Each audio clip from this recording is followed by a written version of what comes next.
What's that? Right up front. You want mine? I'll get in the way. Oh, you're so kind. Thank you. Sometimes I miss our Monday night education meetings.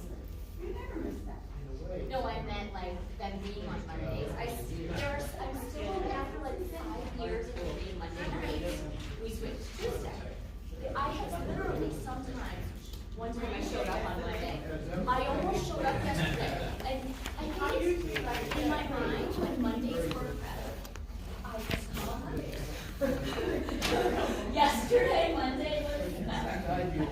No biggie. Sorry. I almost texted Jen.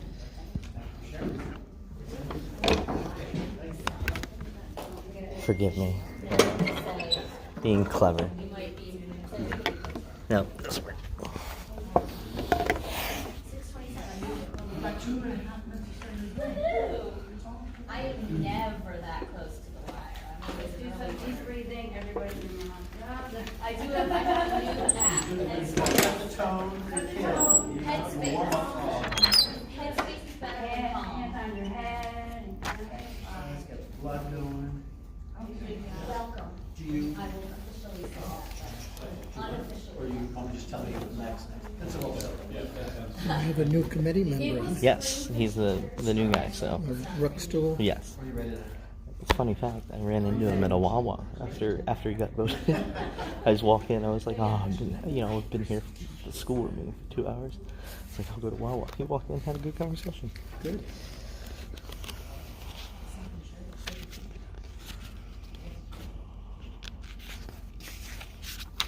Check. Yeah, ask you a question about earlier than. Yeah, 1 minute. Jen, Just kidding. 6:29. Not really, but just kidding.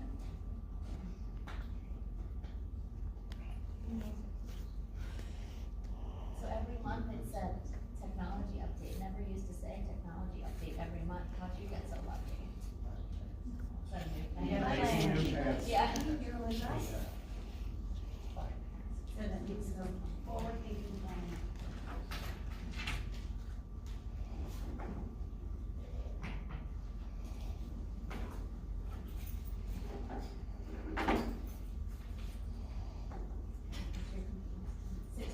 Just checking everyone's computers are the same.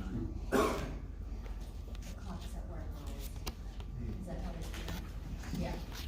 Clocks, you can go at the clocks. Yeah, what do you think? Universal standard. Okay. So go math after university partner. Oh, no. Okay. University, yeah. That's from my. Okay, awesome. Dallas, so. All right. One of the first. I will do that. Let's see what I can do. April 5th, 6:30, we'll call the meeting to order. Welcome to, as far as attendance, all committee members are here with a change of committee person, Mr. Rookstool for Mr. Winters. Mr. Winters is not here. I thought he might be in the audience, but I say this with, I'm thrilled to have you. Thank you. Weird not to have Mr. Winters here after 6.5 years. Little order of business, at some point, somebody email me, whoever wants to be co-chair, which for your information entails, if I can't be here, you have to write the minutes. So before you volunteer, keep that in mind. Okay, so we have a very packed agenda, very important packed agenda. Just for everybody's information, we are gonna switch order a little bit. We're gonna start with university partnerships, then math, teaching and learning supports, and then our COLA overview, and the rest will be the same. So Dr. Sergini, it's been a while for you at our education committee. Welcome. Good evening, Ms. Reese. Thank you very much. And thank you for the opportunity to present before the Education Committee. As you're all likely aware, the number of newly certified teachers in Pennsylvania has dropped by 2/3 over the last decade. This has led to a greater degree of competition among schools throughout the Commonwealth for the most qualified applicants for their available teacher positions. In light of this, one of our goals was to create a relationship with a local university that would establish Methacton as a partner with the university in preparing the next generation of Pennsylvania teachers. Tonight I'm before you to discuss one such partnership between Methacton School District and Gwynedd Mercy University. Next slide, please. Methacton and Gwynedd Mercy have for many years had an informal relationship. Gwynedd Mercy places some students for observation hours and student teaching here in our Methacton schools, and several of our current Methacton administrators have earned degrees from Gwynedd Mercy University and also taught in their higher education programs. Next slide, please. Through our informal experiences with Gwynedd Mercy, it became apparent that a more formalized relationship would be mutually beneficial for both of our organizations. Gwynedd Mercy must secure placements for their education majors for completion of observation hours and student teaching, and Methacton is seeking an advantage in having a direct line to creating relationships with teaching candidates even before they become certified teachers. For Methacton, a formalized partnership would allow our educators to participate in molding new teachers, and we would then have an already existing relationship with qualified new educators as positions become available in our school district. Next slide, please. The formalized program we have developed would allow for up to 10 Gwynedd Mercy elementary education and/or special education major students each year to be placed in our Methacton schools in a cohort model under Gwynedd Mercy's teacher apprenticeship program that's commonly referred to by the acronym TAP. The 10 students will be identified by Gwynedd Mercy through an interview process that would be conducted by the university to ensure the commitment of the students and also the appropriateness of the placements. The students will be placed 2 each in the 4 K-4 elementary and Skyview buildings. All Gwynedd Mercy students would report directly to Dr. Cheryl Malfi, the Director of Placement for Gwynedd Mercy. And participation by our Methacton teachers in this program would be completely voluntary. Next slide, please. The program would progress and be rolled out over a series of 4 years, with 10 new Gwynedd Mercy students in a cohort joining the partnership each school year. For the Gwynedd students, they would progress through 4 years as noted on the slide, with the first 2 years solely being as observers and assistants in the classroom, the 3rd year involving pre-student teaching and a greater degree of participation in the classroom, and student teaching in the 4th year. As you can see on the slide, this is not an everyday placement in our Methacton schools until the semester during which the Gwynedd Mercy student would participate in student teaching in that 4th year of their college experience. Next slide, please. The role of the Gwynedd Mercy student while at Methacton schools would be clearly defined. And the first important thing to know is that all Gwynedd Mercy students would secure proper clearances before they would become part of our Methacton schools. Next slide, please. After 4 years in full implementation, there could be as many as 40 Gwynedd Mercy students participating in cohorts in Methacton schools. It's important to note that no more than 10 across 5 buildings would be student teaching at any one time. Protocols in the Commonwealth of Pennsylvania allow individuals with at least 60 semester credit hours of collegiate level education to become certified as substitute teachers. So in addition to helping grow a pool of potential teaching contract candidates, this partnership could also potentially grow substitute teachers, as the Gwynedd students would be able to be hired by Substitute Teacher Service, known as STS, in their 3rd and 4th years of study, and then serve in our schools as substitutes during times that the university is on a break. So that would be generally portions of the months of December, January, May, and June. And those are also times of the year when we are in significant need of substitutes. Next slide, please. So we're very excited to embark on this partnership with Gwynedd Mercy. We also recognize this is only one step to take in solving the ongoing issue of both contracted teaching positions and substitute teachers. We also fully recognize that there are limitations with this program because outside of the special education certification, Gwynedd Mercy does not have a secondary certification program. So this is one important first step in the process and one that we're excited to embark on. Thank you. Thank you. I have one quick question. Certainly. The 60 credit hours, it's been a long time since I've been in college. Is that about after 2 years? Correct. Okay. Yep, the end of the 15, second okay. year. And then I just wanna just comment very quickly, is I had my first MCIU in-person meeting 2 weeks ago. It was very long because all of us had a lot to talk about because we've been on Zoom.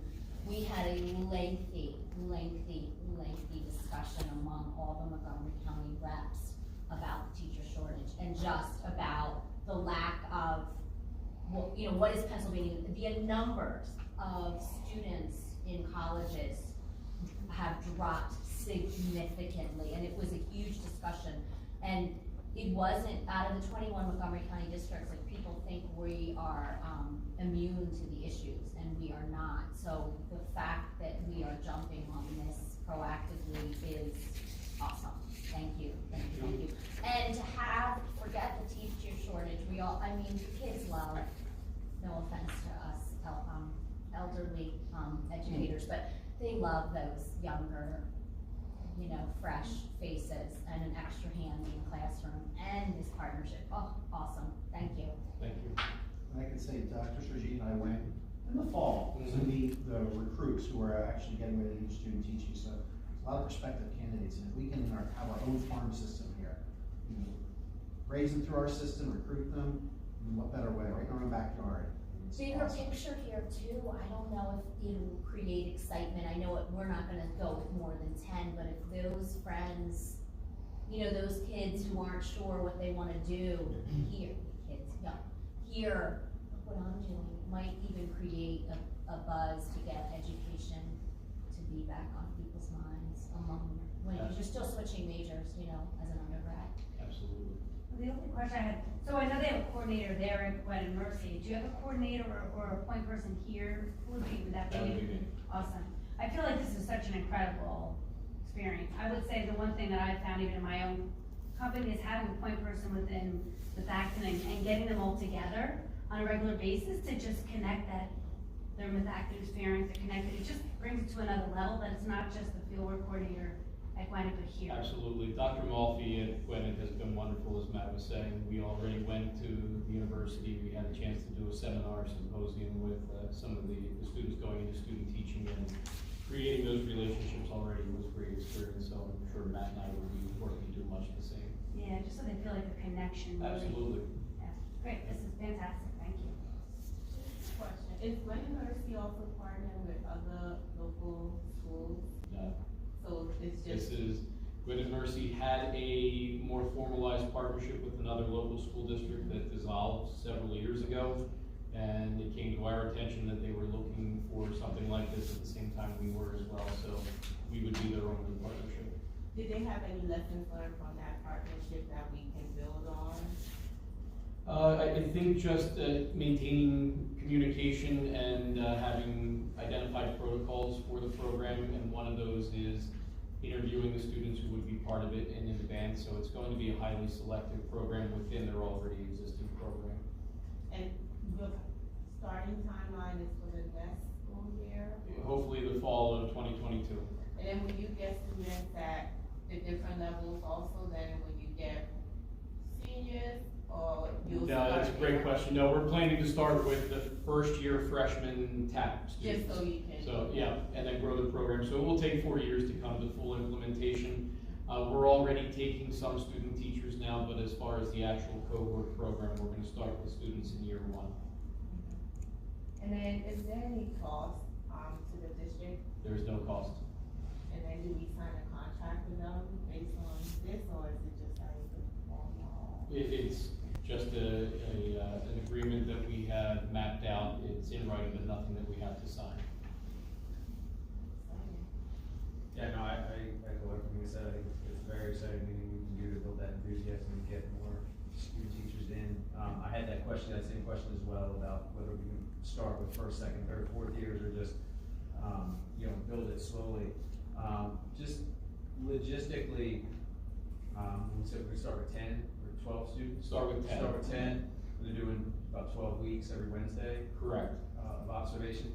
Are those logistics, have those been worked out as far as if the student's gonna work in the same class for those 12 weeks? Are they gonna rotate within grade? It's a wonderful question. We've actually had conversations about that, at least for the first several years.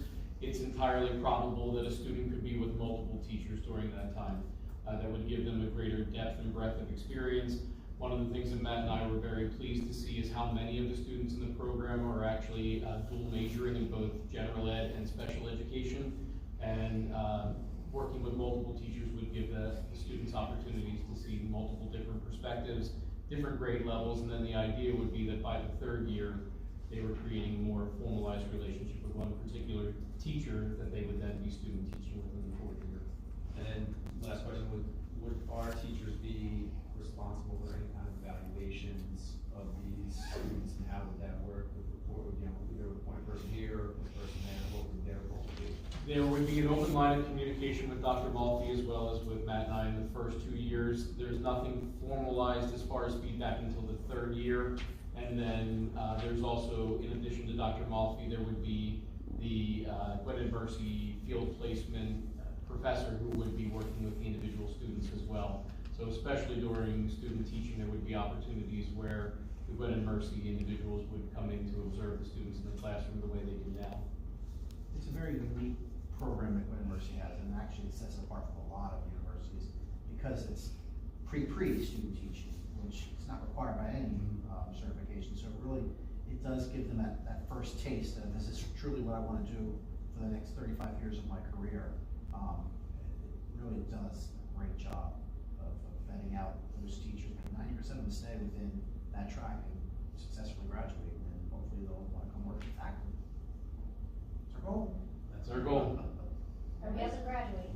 I wish there was a way, I wish there was a way to, I mean, I agree with your plan of starting with the first year students, but I wish we were able to start with maybe some juniors and seniors, just because when I think about it, the 4-year, we still won't be, like, when you think about it with the substitute teaching, we won't see that till later, but it helps them build, I guess, the connection to that. But if I'll help my office, Mrs. Everett, who's my assistant, my secretary, we already have probably about a dozen teachers waiting to be placed. So we're still getting that, and several of them are from Gwen Mercy. Okay. This particular program we started as a freshman, but we're very lucky to have student teachers coming to us starting in the fall. Hopefully that is our first peek into what they want to do here in Methacton. Sorry, I was just gonna say, once this gets fully up and running, you said we already have student teachers coming from other schools. Will this limit opportunities for students from other schools, or the more the merrier? We welcome that. Absolutely. We welcome that. Our secretary is fielding calls all the time on placements, because even though the numbers dwindling, Bucks and Montgomery County still is a preferable location for a lot of people from outside this area to come see a job. The question I had was the 60 credits for them to be subs. Could we advertise that then with Gwen Mercy? Because if they have 60 credits, could they not be subs? Oh, Or is there any absolutely, way to- and we've already had conversations with Dr. Malfi about that. Okay. You could utilize them to learn the high. We are constantly I see. looking for new ways to attract substitutes and, Yeah. yeah, Let's get on that 60 credit. I like that. absolutely. Thank you. Thank you. Thank you. All right. Dr. Walsh, Mrs. Borland, and Mrs. Strauss. Okay. Three for Mathematics. big topic. It is a big topic in that. So we're going to talk tonight about a 3-year plan as we look at, and we'll talk a little bit later in the presentation, as we begin our curriculum review cycle for math. We're in the middle of language arts right now, and you saw that presentation last month about ELA. So now we're shifting our focus on what we can do K-12 math. So as a background, the mission of the Methacton curriculum department is to create and deliver a math learning experience for all. It's basically, we're doing this as a way to implement instructional best practices, and we will seek to engage our students in mathematical thinking and skill.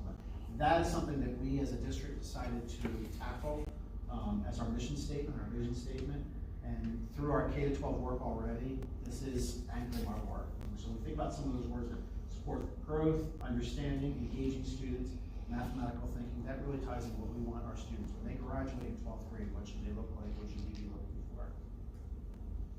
So why create a 3-year plan? So the data indicates a lopsided progression over time with overall performance on state testing. What does that mean? Our students, 3rd grade, and then slowly, very much trendline data with the state, gradually decrease where we would expect them to be.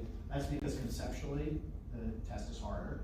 We know by the time they get to 7th and 8th grade, there's a lot of math concepts in there. We want to reverse that trend. We want to go against what the state, if the faculty's going this way, the state's going this way, we want to beat that. There's ways to do that. And part of that is to get teacher efficacy to improve, to align with our curriculum review cycle, which means looking at our assessments, looking at how we deliver instruction, what supports do we provide for students. And then ultimately, it really is about the teaching and learning. So our goal is to really focus in on not only just students, but how can we promote teachers as well? And how can we get them to really focus in on instruction? So teacher efficacy. So one of our cornerstones of our 3-year plan is teacher efficacy. This refers to the teacher's beliefs and their ability to effectively handle the tasks, obligations, and challenges to ultimately guide student learning. This is from the research really of John Hattie through his visible learning research, which actually looks at different strategies and characteristics that have correlations with student achievement. And collective teacher efficacy has one of the highest correlations with student achievement.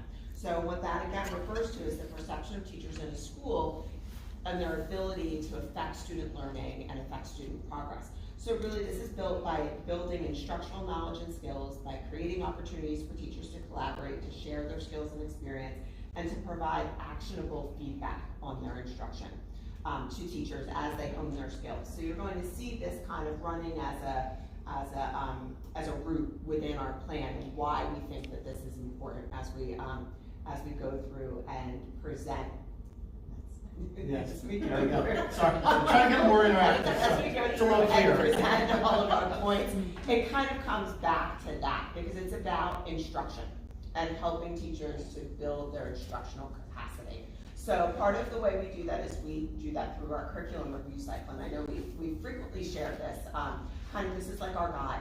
Whenever we refer, whenever somebody calls and says, when are we doing X? We say, well, let's look when we're doing that because it helps us to maintain a cycle of continuous improvement throughout all of our different department areas. So if you look at our chart, we're in this stage 2 of develop, write, and identify for 2 categories, mathematics and business, FCS, tech ed, and media. So what that means is we've been pulling selective representative committees to start that work. We have had, throughout the year, we've been working with the math specialists, K-4 and 5-6, and representatives from the high school to look at resources, because part of stage 2 is looking at the resources you use to teach and how you evaluate those and how you pilot those. So we've been doing that. We recently held a full-scale math committee meeting, pulling together representatives from each of the levels, including department coordinators, representatives from the teaching ranks, to look at what we do instructionally with math and to get ourselves started to kind of task with how are we moving forward. What is this going to look like as we move forward for September, for a year, for 2 years? So that's all part of our process right now. As a secondary level, we've met as a subcommittee because part of what we do, and you'll see this in subsequent slides, is we're really honing in on looking at the math progression. I know that most of you have experience with the PPG, with the program planning guide, and there's a chart and all the math courses.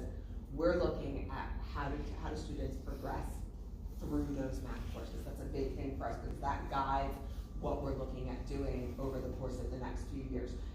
We've also started that, I've started that process with our business FCS, tech ed, and media group as well to start examining what do we do. One of the most valuable things we do at the start of these committees is a windows and mirrors activity. So we look at what do we do, what are our strengths, what are things maybe we need to look at as focus areas, and then what do other people in the area do.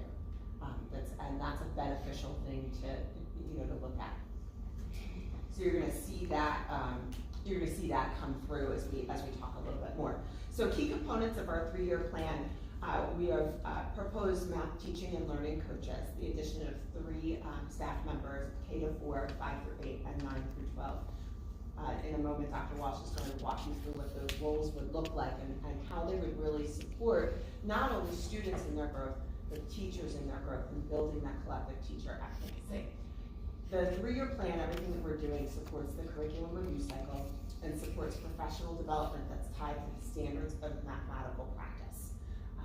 It also supports our instructional supervision and evaluation model, and is tied to our strategic plan for increased favorability and rankings. They all connect to our district target to ensure an exceptional Methacton school district experience for all. So the things that we're trying to put in place that we're looking at are to help all of our students.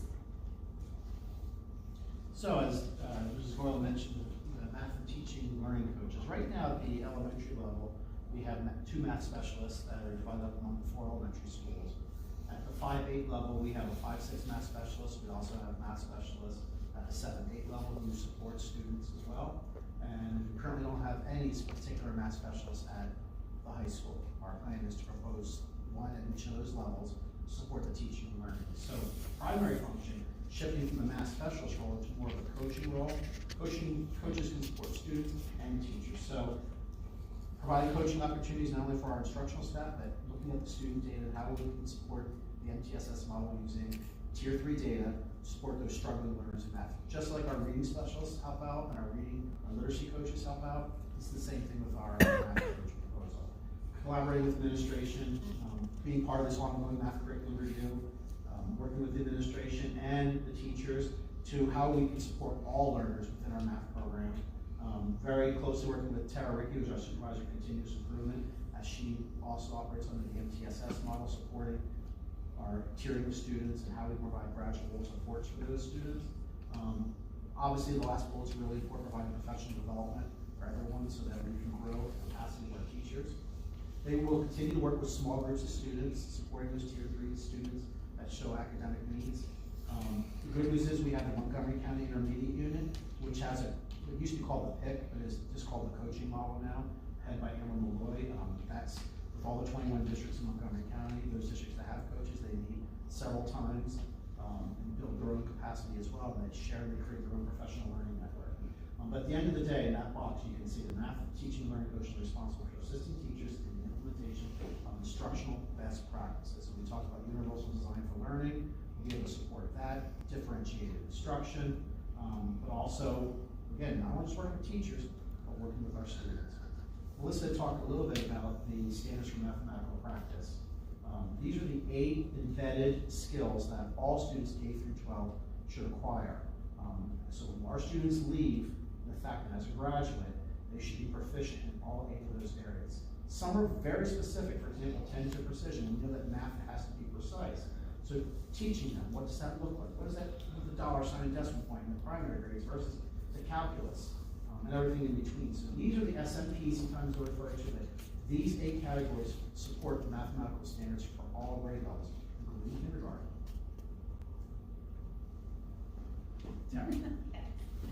So with our professional development, we really want to target those instructional practices.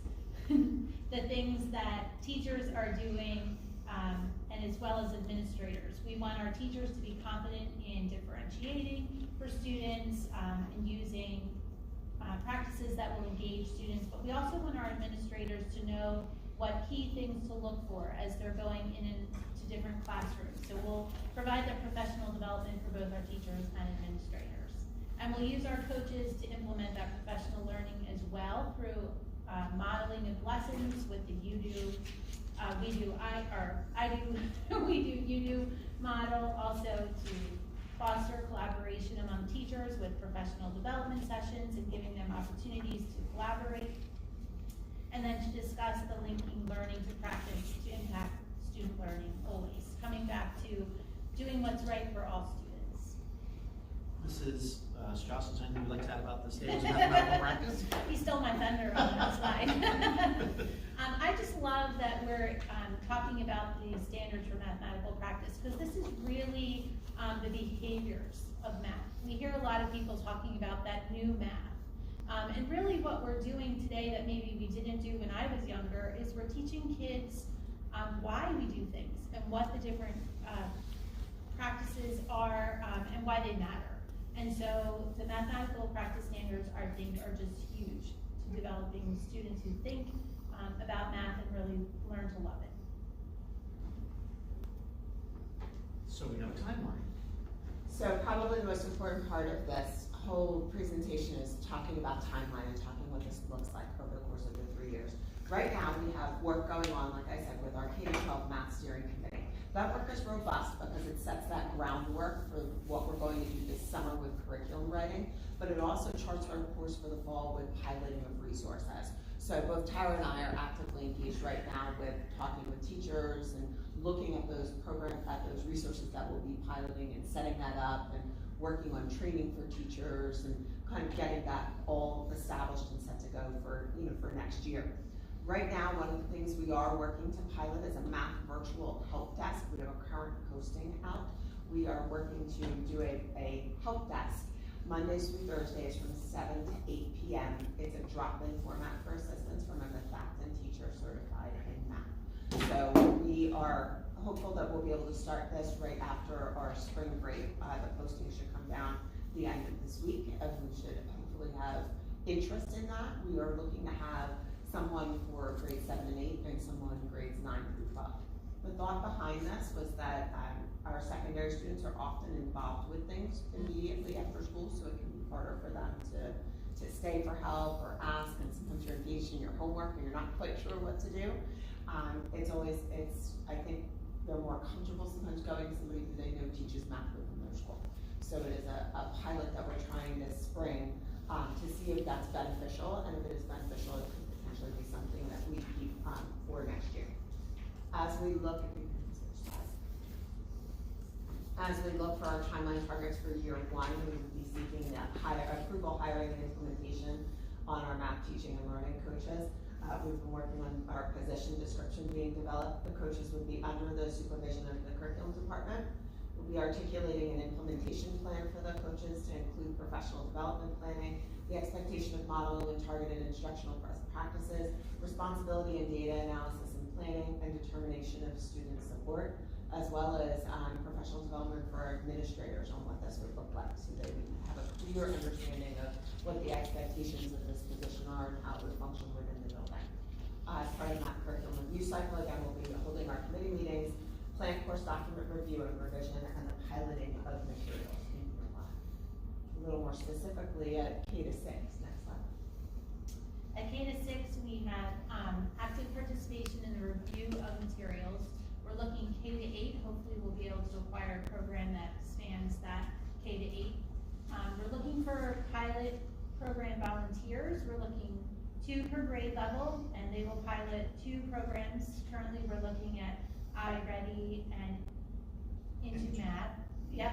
And just sent out that request last week, and we also have a lot of buzz happening and several teachers expressing interest, so we're excited about that.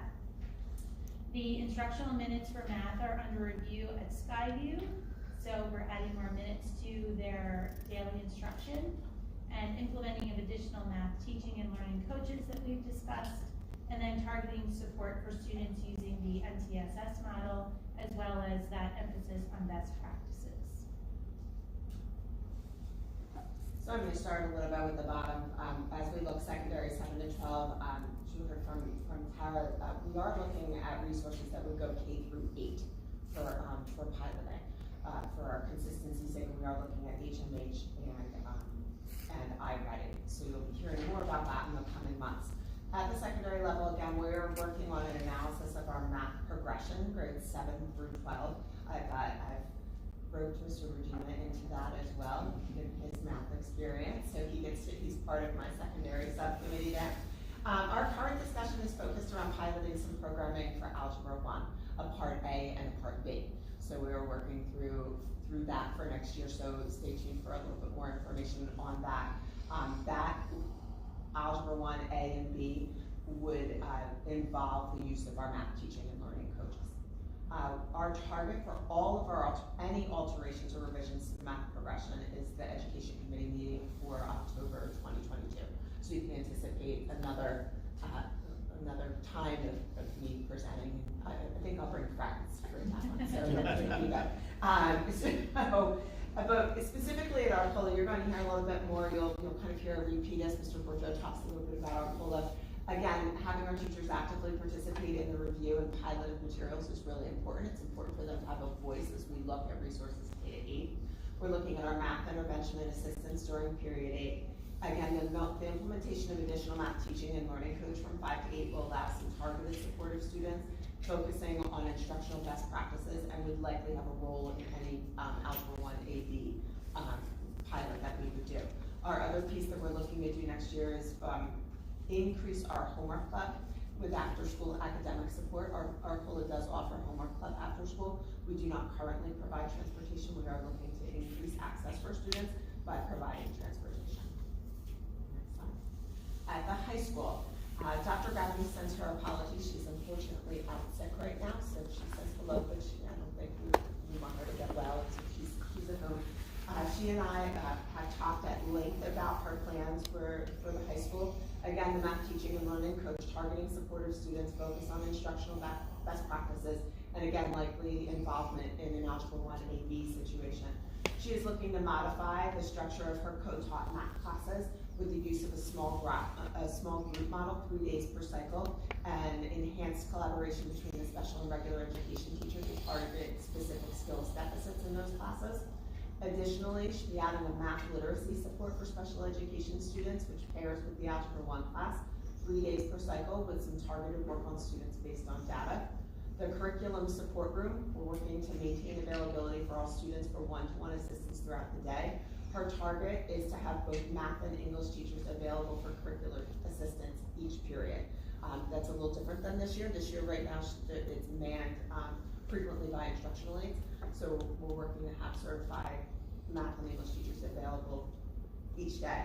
We're also looking to have a tutoring center before and after school with curricular assistance for our core subjects, and again, after school providing transportation to allow for access.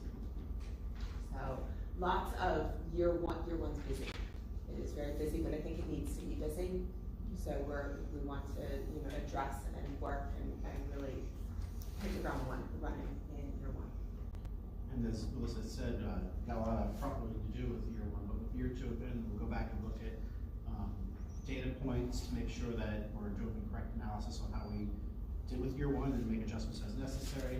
Obviously, stage 3, which you saw in that colorful curriculum review cycle, that's where we implement the new resources, K to 12. Some of the programs is almost a decade old, so a lot has changed with how we instruct students, a lot has changed technology-wise, and students have changed. So we have to be responsive to their needs and how they're changing and learning as well. And then, of course, we're continuing to get feedback on our coaching model. Having that as a 3-year program would really help us to solidify what we expect for K-12 mathematicians for the faculty. And again, that last bullet is really important. Analysis of observation of altered evidence. We as an administrative team will be putting in expectations for our staff and for our administrators. What are some look-fors as we go through a math classroom? What are some things we should be looking for to give feedback to our teachers to help improve their craft? So we'll be developing that going from year 1 to year 2. And of course, year 3 is continuing that analysis of not only year 1 but year 2. Ongoing review of the coaching model, making those modifications as needed in the PCDs, the planned course documents, and just continuous professional development. We'll be giving you updates all along the way as we hit certain mileposts.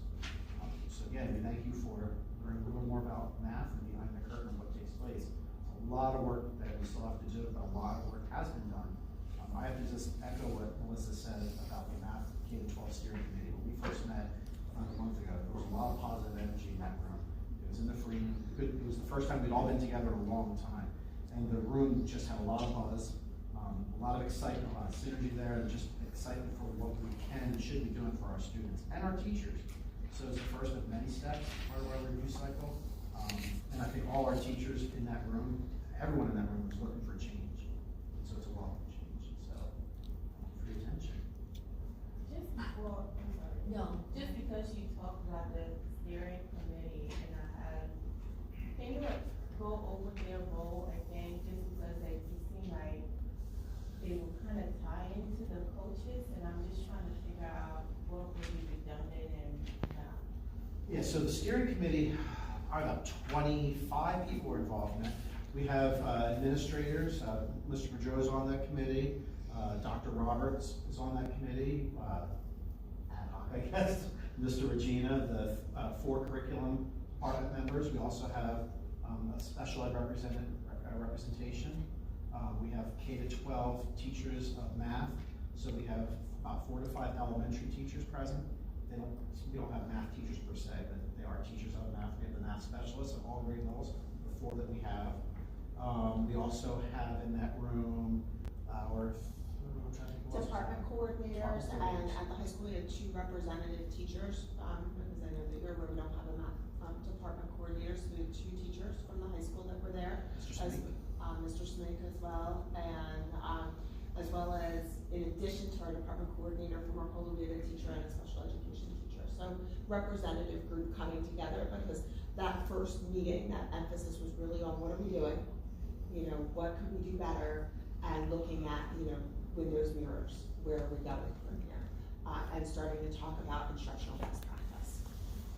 And one of the windows looking out to other districts was Melissa actually reached out to other districts on how they teach, what is their program for algebra, because we know that's the A key. There's so many different things for math, and some districts offer it over a 2-year, some of them offer it 1, and really most offer it.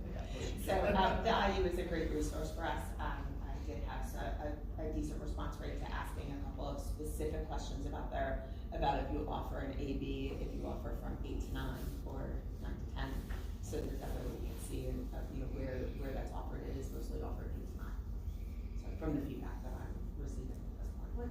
Just with that one question, does that affect college applications though? I thought that was a big thing, especially with a parent that I had. About NCAA? Yeah, Okay, someone that was a big concern about it because it was split, and not a lot of schools, I don't know. So Don't do that. typically, it depends on, it's such a, I'm gonna give such a kind of complicated answer, right? It all depends. Every course that gets cleared by the NCAA goes through a clearance process. So for example, the literacy course that we approved as a new course, that 12th grade English class, that went through a process and was approved as an NCAA approved course. So, so algebra, I've seen in some programs, I've been looking at other district program planning guys, sometimes that A and B are both NCAA approved. It really depends on what you're doing within that course.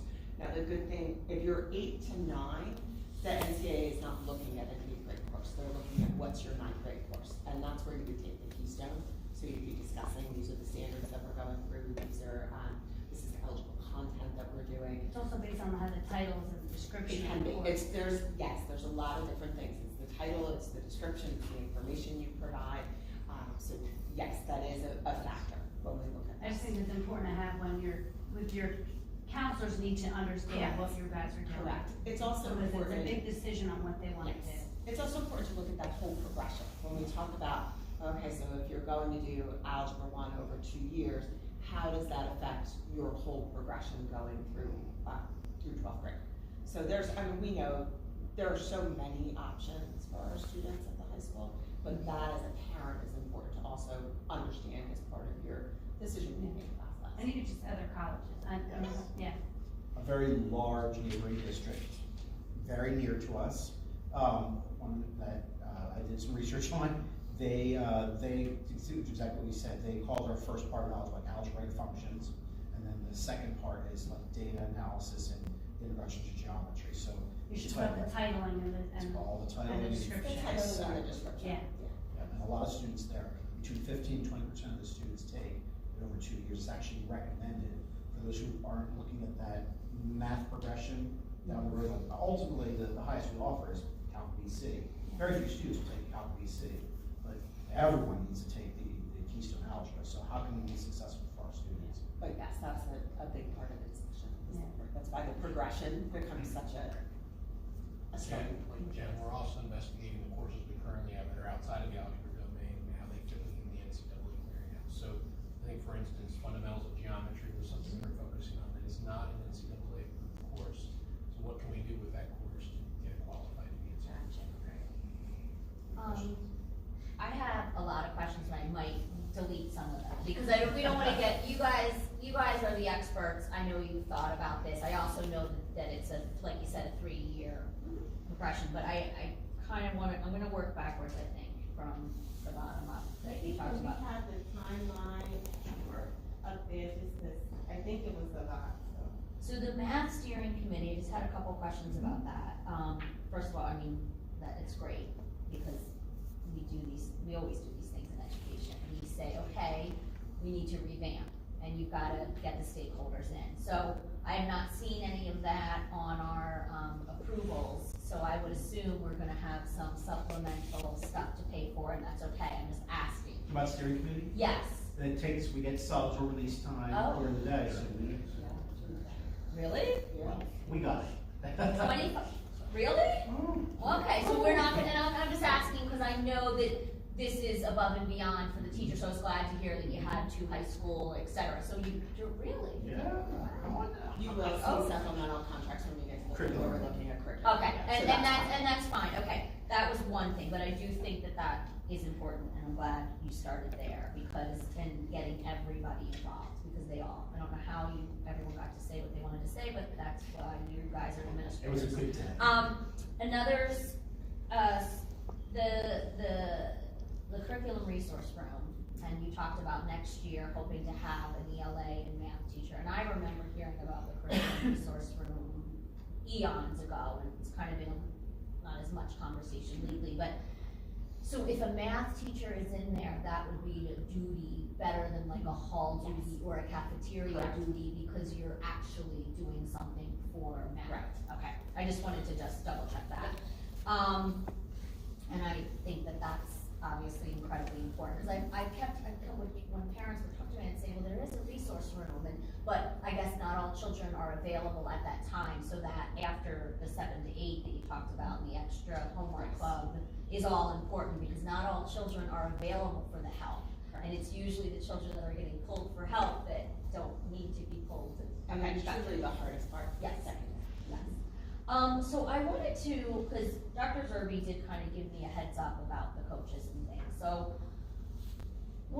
and I can't believe I'm mentioning finance, which is shocking, but what was the thought between not doing a K to 6 coach and a 7 to 12 coach for the beginning? I'm not saying I'm against 3, but I'm a little bit curious about that. So I can address that a little bit. Okay. And certainly, Mr. if you have any other things as well, talk about the secondary. So the elementary, there's 2 math specialists for the 4 schools. So having a third one to do the coaching and the support for students, all 3 of them would have equal roles. So we kind of reassign them based on the student data and deploy them where the needs are. Needs for teachers, needs for students. 5-8 was quite different because of proximity for the school, the start and end times. The high school has a different start and end time, and we just felt, working backwards, we need something at the high school, dedicated for those students at the high school, whether it's supporting how to work the CSR, whether to support the pilot, whether to support the teacher's instruction. There's a lot of work to be done all over, but we really want to target one person at the high school. So if we go K to 6, if we did that K to 6 one person, it really does water them down even more, because now they'll be going through 5 schools. Okay, and That helps. no, it does. I mean, because listen, I don't want to water anything down. I just want to get the thoughts behind it, because, and this kind of leads into my next question. I think the coaches is a great idea. I will say, as a teacher, when we first got our coaches, you know, you're always like, and so it's like you hear, you know, another administrator, another like we, you know, and now we are in a shortage. So, you know, who's going to be your coaches? Typically, not always, but is going to be a really strong teacher. So yeah, there's that fear, right? It's still important. I wouldn't tell a great teacher not to go ahead and be a coach, but that's the scary aspect of it too. But the other problem with coaches in the beginning is teacher buy-in, right? And not only teacher buy-in, but the coach learning the role. It is a very important, very specific role. Their role gets even better as the staff gets more comfortable. We know that, but I feel like they're more productive and efficient as time goes on, and I worry having 3 coaches in the very beginning is. Can I jump on? Yeah, no, that? please. No, because that's And one of you my guys are questions. the boss, like, we're not My the bosses, concern was- but we're here to talk. Yeah, Yeah. we had done teacher on assignment several times, and I remember when the teacher on assignment came in, she specifically said, you know, certain teachers will use me, and I'm a consultant when they want to be open to it. And so that was a big thing, like, so that is my concern too, because it's gonna, there's this level of time, exactly what Andrea said. In my opinion, and I hope I think you need to assign exact spots and have a specific schedule with all. And that areas. leads into my next thing, and our job is not to get into the nitty gritty, so I'm not asking you for the nitty gritty, but I do, our point here is to discuss it. And that was my question, like, my first question when I heard about this is, what do we do?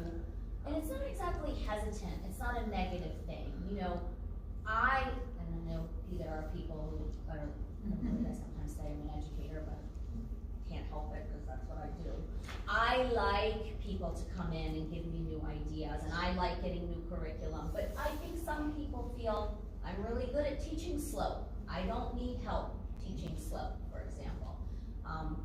Excuse my math terms, don't know that many. I know that one.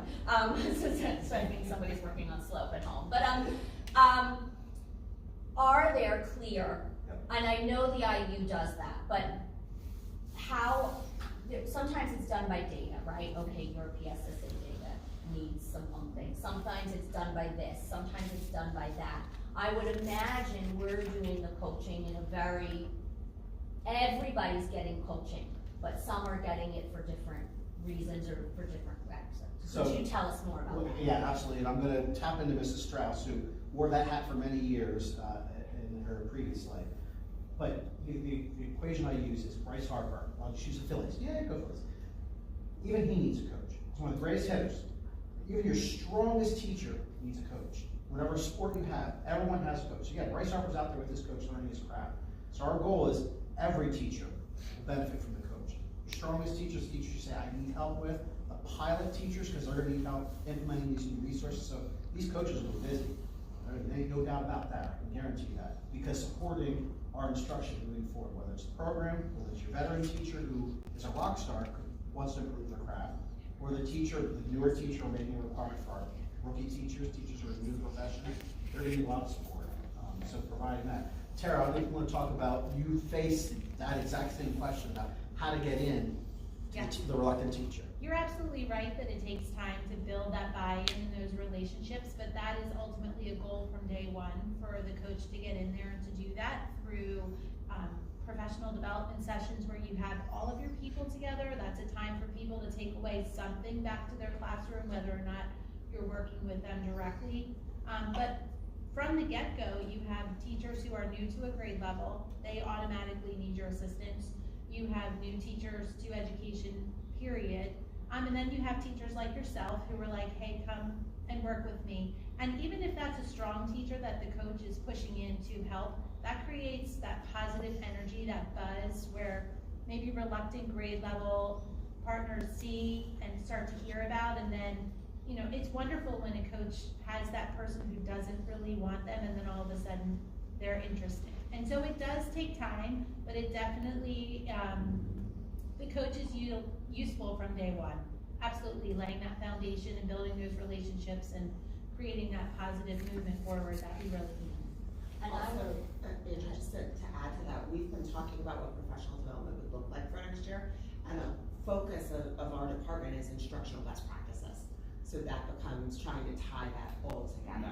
So how do we focus on the instructional best practices during not only in-service days, but layering in the coaching model, and layering in, we're working with our administrative team on Madison with walkthroughs, with look-fors, with having that actionable feedback to give to people, because that's again what's going to build that collective efficacy over time, so that they're feeling stronger and ready.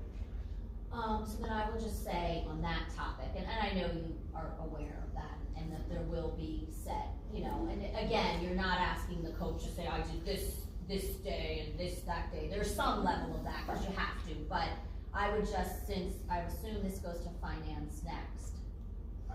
It's not there yet, Jen, I'm assuming, and I know Paula's here now, but just in the back of your mind, if this is a crunch, you can always go K to 6, 7 to 12, if needed. But I'm not there. And then the only other thing, while we're all here, I'm sure I know other people have questions. Keep it interesting. The last thing, and it's a little bit different, I didn't know exactly what our math presentation was gonna entail. This was about what I thought it was gonna entail, but one thing I wanted you to ask to explain a little bit is with math acceleration that causes issues with testing. It doesn't mean we shouldn't accelerate in math, but we all know that when a very, very bright 7th grader is accelerated 2 years, that affects their PSSA scores. They're usually bright kids, it shouldn't matter that much, but in 8th grade, we all know that is one of the reasons why 7th and 8th grade math drops off for all districts, right? That there's some gaps that it's okay, but anyway, is that anything, I mean, because one thing Methacton I feel does very well is acceleration very well. Like, you identify the kids without even a parent asking. I mean, you have literally explained to parents, your kid's a math genius and they need to do X, Y, and Z, which is unheard of. Like, not unheard of, but is that ever part of the discussion, or is it such a small rock in the pond, it doesn't matter, or whatever? So it is a part of the discussion. The math department at our PULA, actually today when I was meeting with them, they were reminding each other about those standards. There are some standards that they need to cover of a students in algebra in 8th grade. There are some standards that still need to be covered that are more than 8th grade math. So it is a topic of discussion at their level as well. And I would just only, because not that all of this is about remediation, because it's not all, but I will say, that is one thing that I have noticed just throughout my experiences in the community. I don't have math geniuses, but my experience in the community is I'm always so impressed. It's why we do the universal gift. It's like not everybody does the universal gifted screening. Not everybody does acceleration the way that we do it, because it's what's best for a child. So anyway, okay, I'm gonna stop there, but I am excited with the coaches. A little worried about 3 to start off with, but I am excited. I am excited that we're rethinking it, and that this is a big topic. Like it's math, and math is so different than ELA. Like and that, like math has changed so much more, I feel like, than ELA. In terms of the math that many of us learned.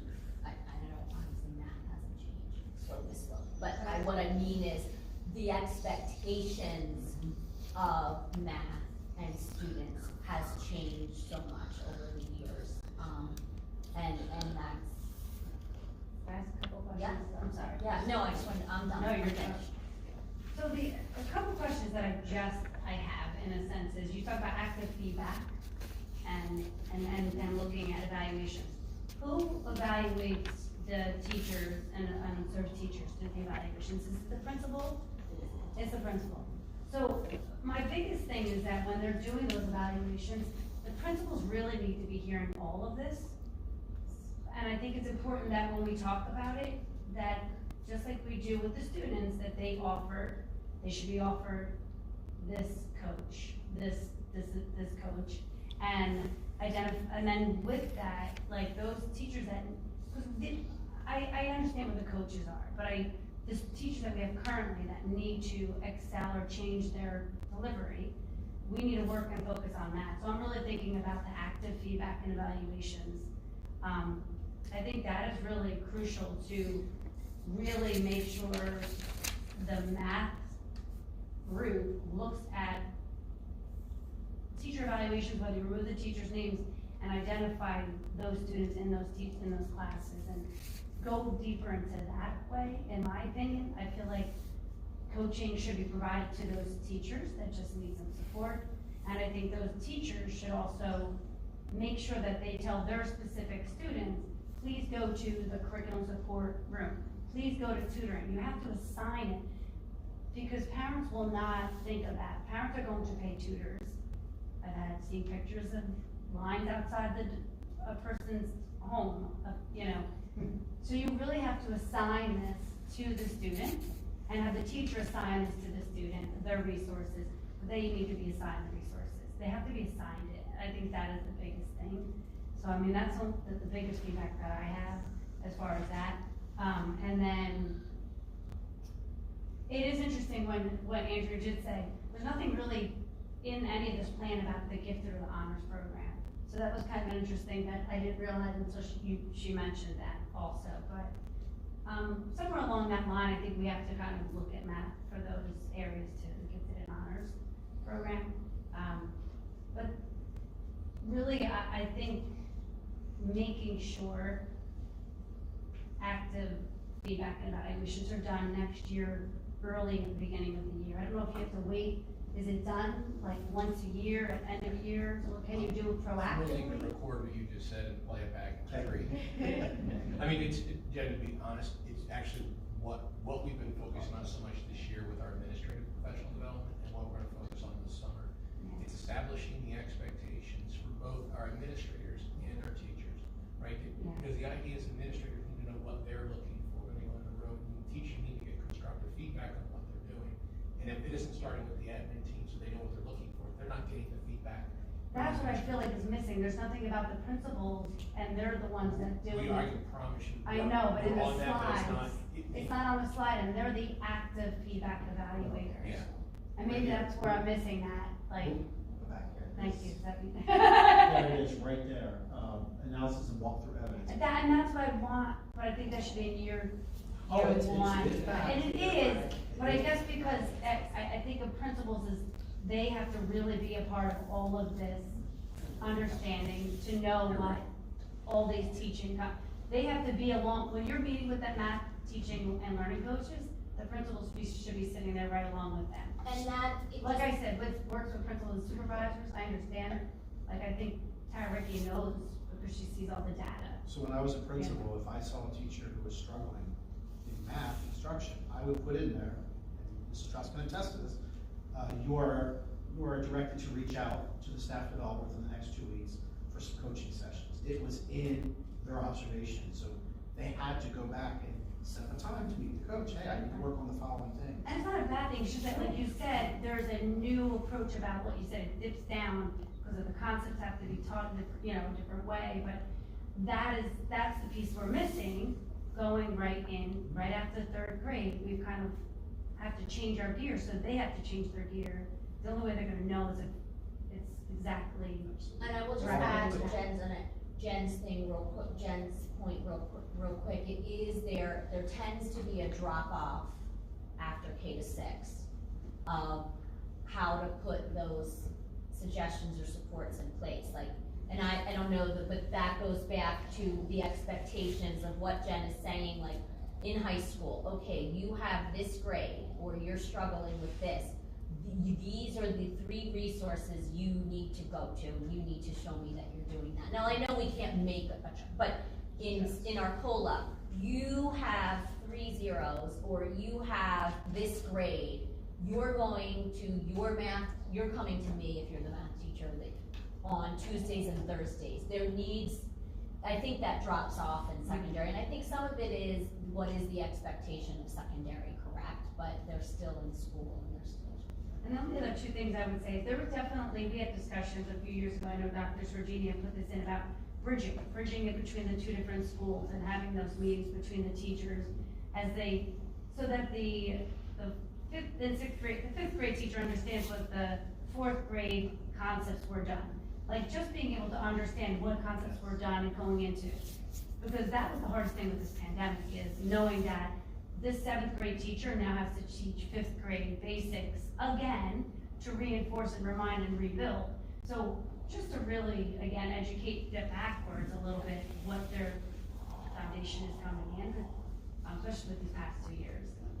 That's just one other thing. And then just I can't think of what the last one was. I can't think of what it was, but it'll come to me. Let me jump in real quick. So we mentioned that the coaching positions, these are new positions for us, obviously, right? And the position descriptions, have they been drafted yet? Yes, they have.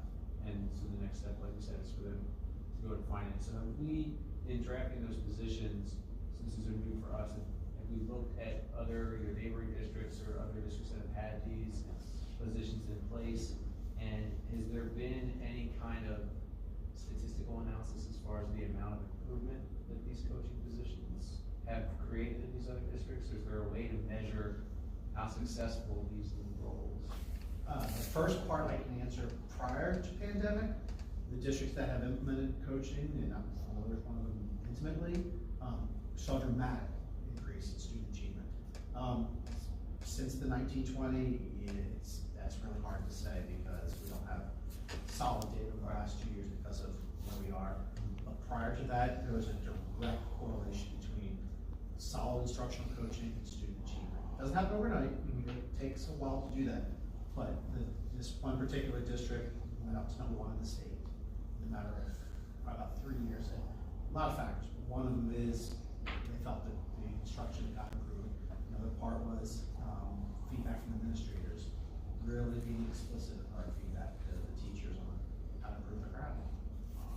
And when it comes to evaluating this program in general and these additional positions, will we be looking at, PSS scores, grades, feedback, all the, how are we going to, know that year 1 is moving in the right direction, year 2, year 3? Exactly right. We're hoping to looking at the soft data as well as the PSSA Keystone data. And it's not going to happen overnight. That's why we're proposing a 3-year plan, and we hope to see that trajectory move up. And the last thing that I was curious about when we were talking about the virtual help desk, the 7 to 8 p.m. thing, that was a pilot. Were we planning on starting that After spring break, Yeah. Yes, we're in the posting process, so that posting is still up. It should be down in a few days, and then we should be able to get that up and running. And is that all volunteer? Yeah, that will be supplemental contract. Supplemental contract, okay. And so do we, as far as initial interest in recruiting, we were able to get enough people? I have not, I have an email out to our HR, our secretary in HR to find out where we're at as of the middle of the posting, to see how we're doing with getting people that are interested. And then that moving forward, assuming it's going well, something that will continue, is that something from a Yeah. budget standpoint that we're going to look at? We're going to be doing these additional supplemental contracts for, moving forward. Before you go to finance, just remind me, because you asked to, you might want to just kind of give a brief summary of who has what. And in terms of coaching, I think it's important, like when you bring up what have other districts done, I will concur with Dr. Walsh that coaching done well is when I heard it, I was excited. And as a board director, I'll tell you, 6, 7 years ago, 8 years ago, I don't know when we started coaches where I work, I was a little like, I mean, at first, because there is that, but like, for example, one other district, neighboring, big, close by, has 3, they have 2 ELA coaches, 2 tech coaches, 2 math coaches. They go K to 6, each an ELA for K to 6, a tech for K to 6, and a math for K to 6, and then they have those same 3, 7 to 12. They're also at around 650 in a grade. I don't know the stat breakout, but it tells you there's about 250 more kids in each grade. So I do think, look at what else some other people, I would provide that information for finance. And I can tell you the 3 tech coaches that we have are busy as ever, and teachers, anytime they're in the building, they need the opportunity to have them model lessons and support their technology integration. So And they go K to 4. The K4, 5, 8, 9, 12. Mr. Ursula, if I could just jump onto the virtual, if we could get an idea of how many, from the teachers really, again, have to assign the kids. I think you should attend virtual. Getting an idea of the estimate of students that could be assigned to that virtual, because otherwise it's gonna be a virtual not used, just like we had the help desk. Butterball hotline, I call it. Yeah, I don't wanna see it used like that, because I feel like it needs to be used. I think you can code it. That's our hope. Yeah, just to make the teachers know the assigning and then provide a number of estimated, this is 5 students I'm gonna recommend to go to virtual. Yeah. Question. And I don't know, I have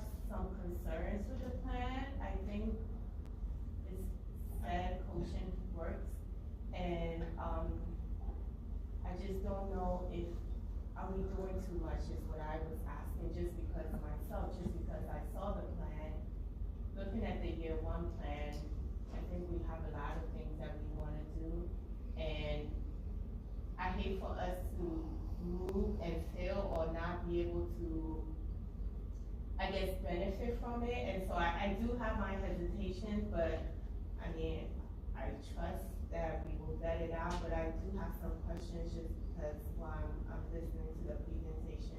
One of them was the math virtual help desk, and we said, so that's just grades 7 to 12 pilot. And we're thinking that if it works out, would that be something that we move down to the We have lower not grades? discussed elementary as a part of that. So we're just piloting for, and then if, the plan is that we'll keep it for 7 to 12, if it works out. And then we said we'll measure how, usage, like how would we measure that? So part of our sign up process will be through a Google form, so we'll be able to track who's using it. Because we have to work to supply that Zoom link and to avoid Zoom bombing. So we have Dr. Gravies and Mr. Berger and I have talked about what we could potentially do as a way to do that, and that'll easily track, how many students are coming in and using it.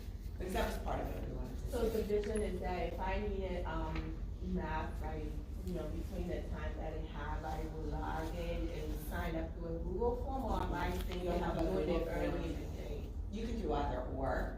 So, but look, if say it's 7:15 and you're not sure how to do your homework, you can do that Google form, and the person who's on the help desk at that time will have editing access to that Google form, so they'll be able to watch and check if anybody shows up that needs it, and then they'll just email them the Zoom link. And the teachers will keep a log of it too, so we can keep track of. Right before a test, you might see a spike because kids want to make sure they're getting the support. And then we'll have teachers rotate through that hour, I guess, so we'll have one Really, teacher for like a Monday and then. It depends on who How we has class. find- Yeah, so there's a lot of flexibility with doing that, so say we had 4 high school teachers that were interested and somebody wanted to be Monday, Tuesday, Wednesday, Thursday, you can do it that way. We're looking to have a separate person for 7, 8, and a separate person for 9 to 12. Oh, okay, so. So it'd be okay, 7, 8, okay, that's 9, why, 12. so that was one of my questions, I guess. For the coaches, what are the levels that we're thinking of bringing them in? So are they admin level coaches or? Teachers, yeah, they're teachers. Like you said, we currently have 2 at the elementary level, so be a third, and just re-imaging their roles and responsibilities. So math teachers. Well, we currently have Teachers 2 are- right now. We currently have 2, yes. Those are the math specialists, right? There's a math specialist that we have at the elementary level, we have 2 at the 5, 8 I level. guess, can you tell us the difference between the math specialist and this new coaching position? Like, what's gonna be, cause it sounds like, the coach might be able to, be the 3rd math specialist at the elementary level and so forth, so. Yeah, so it's a good question. So we're rebranding them at the elementary level for now. They're called math specialists, changing the title to be teaching learning coaches. So all 3 will have equal responsibilities, and they will create a schedule that will come out of my office that will rotate them through the 4 elementary schools based on student need, based on teacher need, pilots, because they're gonna be supporting 12 teachers, or 10 teachers at the K-4 level through the pilot process next year, which is really, really important because we want to be really successful with that. 5, 8 level, we'll be having a math specialist at the 5, 6, 7, 8, and we're thinking about, depends on the need, on how much they would spend at the 5, 6 versus 7, 8 level. But rebranding them as well, and this is a brand new position at the high school, it would be a math coach, to help support 9 to 12 students and teachers as well. So we're only hiring 1 then? At the high school, Is that all we're hiring for? it's gonna be 3. We just have 3. One So additional we'll have a elementary. total, we'll have a total One. of 3 in addition to the math specialists that are gonna be That's rebranded, so correct. we'll have a total of, I don't know, however many that is. 3, 6, 9, 7 Math total. coaches. 7 coaches, 7 maths coaches / specialists at K-12. And they'll is it- all have, sorry, No. they'll all have, because we're rebranding that position for the current specialist, so they'll all have a similar description job description. That is correct, the elementary level. And the only ones that work with kids are the ones in the elementary. No. No, each position, the 5 to 8 and the 9 to 12 will have a percentage of their time that they will spend working directly with kids. Okay, and that is a difference, so just FYI, like if Yeah, you're that first talking bullet. about, if you're talking about what other districts do, like our coaches do not, unless they're pushing in and doing a lesson in a classroom. Right.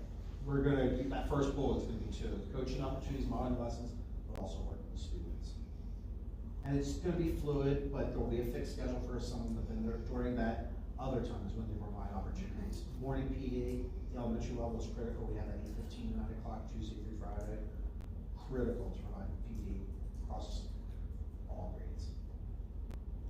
That's a little different for my finance need. I mean, just the fact that they are working with students, that's a little bit,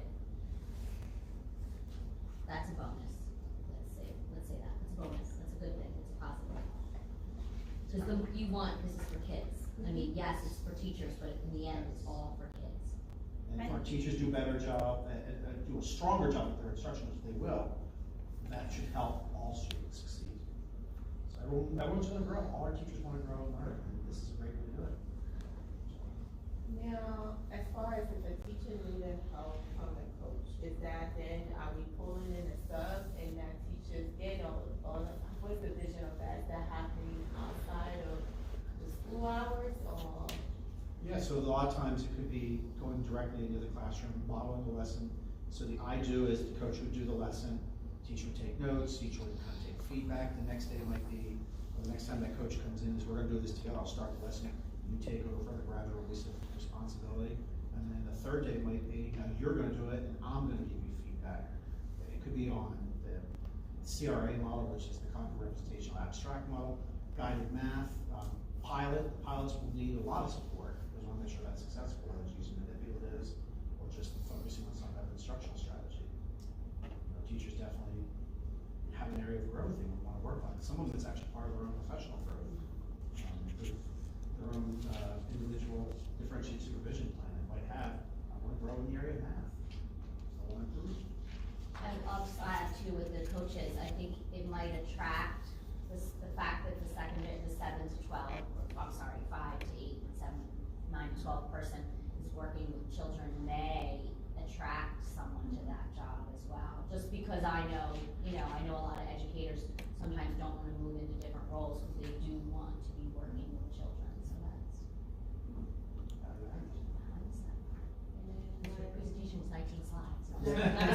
There's your bullet right there. Yeah, sorry. That first bullet's the critical one. That's why we started off with that. My last one is on that, Algebra 1 pilot program, just because I don't feel like I heard enough about, like, what is that, what will that entail? I feel like when I looked at the first year, there's a lot carved out that will happen. I am apprehensive just because I feel like we do have a lot that we're doing, because we're striving to put ourselves in a place where we can, like we said, be able to meet those goals, but I also feel like we are changing a lot, and then I see an Algebra 1 pilot, and I'm just wondering, like, what are we planning on doing? Is it just really just a textbook, or what is that looking like? So in Algebra 1, what we're discussing right now is would there be benefits to piloting an Algebra 1A course in 8th grade, where we would look at a group of students who may benefit from having Algebra 1 over the course of 2 years. So they would do Algebra 1A in 8th grade and Algebra 1B in 9th grade. These are typically students who were not being recommended for algebra in 8th grade, and they have been recommended for taking pre-algebra 8 in 8th grade. So that's what we're working on right now, is determining how we would want to do that. And similarly, how are we going to support some of our students going to 9th grade that we know would benefit from Algebra 1 over 2 years? We believe that ideally it's an 8th to 9th grade, A to B, but we also we need to consider our students moving up to 9th grade as well. So it's not a different textbook. It's really looking at our existing curriculum and and looking at our pacing, looking at the eligible content for Algebra 1 for our Keystone exam, and looking at how do we pace this for students to help them to build that foundation of skills. So that's why we're looking at doing that. And then you say your vision is starting at 8th grade? I Or think, you'll- based on what I'm reading, based on our discussion as a secondary subcommittee, we would recommend 8th to 9th grade. As we go down the road, that 8th to 9th grade would be where an A-B split would occur. That's what a lot of districts do. That's what I was gonna Yeah, say, that just is what because I- most when you districts have said in high school, I was just wondering how that, just because I feel like there's certain courses that you have to hit to graduate, and if you start to split it up there in 9th and 10th grade, it seems like it's a The little. neighboring district, as many as 20%, and it's not a bad thing. I know someone very well who took that and did very well because it was the pacing.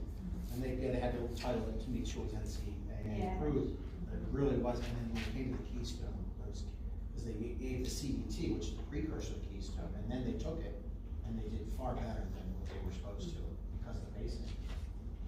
That's your job. Deeper.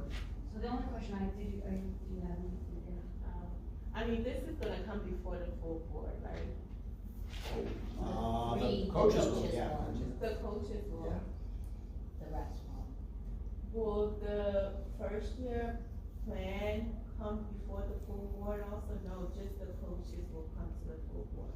And then what will, so is it coming to the full board just to say we're asking for? We have to establish the positions. And then we also approve the job description.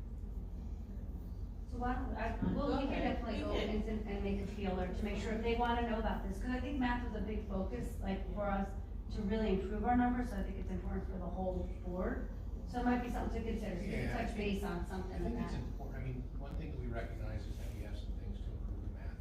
And we're talking about increasing rigor, and increasing accountability, and increasing look-fors, and without doing that with a support structure in place, we're gonna fail.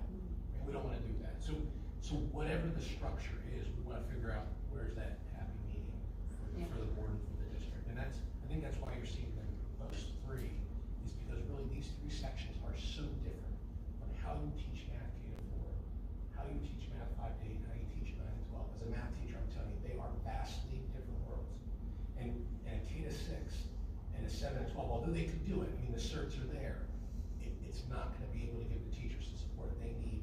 As we're going in there and saying, we need to focus on this, this, and this, where are the supports for that?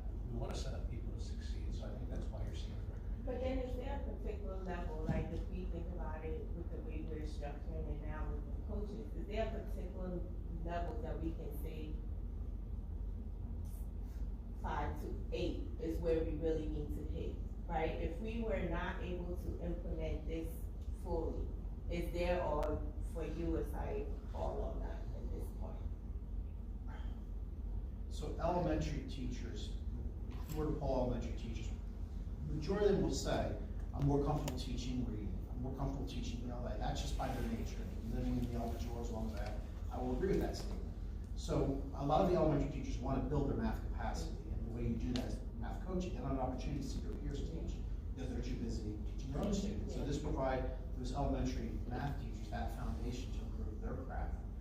Once you start getting to what Mr. Regina said about, once you get in the upper grades, it really is the craft of teaching. They are mathematicians teaching students. And so getting them to focus more on the needs of all learners, differentiated instruction, universal design of learning, all those strategies are going to be helpful for our older students, because the last thing we want is kids to struggle in math, and we know that they do. So what supports can be put in place for teachers and students. That's why that first bullet is critical. They're not only going to work with teachers, they're working with kids. That's what drives it. Yeah, I just wanted to add that I think in addition to improving teachers' craft at the K to 4 level, a piece of that is also that they're working with students. And so to build that number sense at those early grade levels is really critical.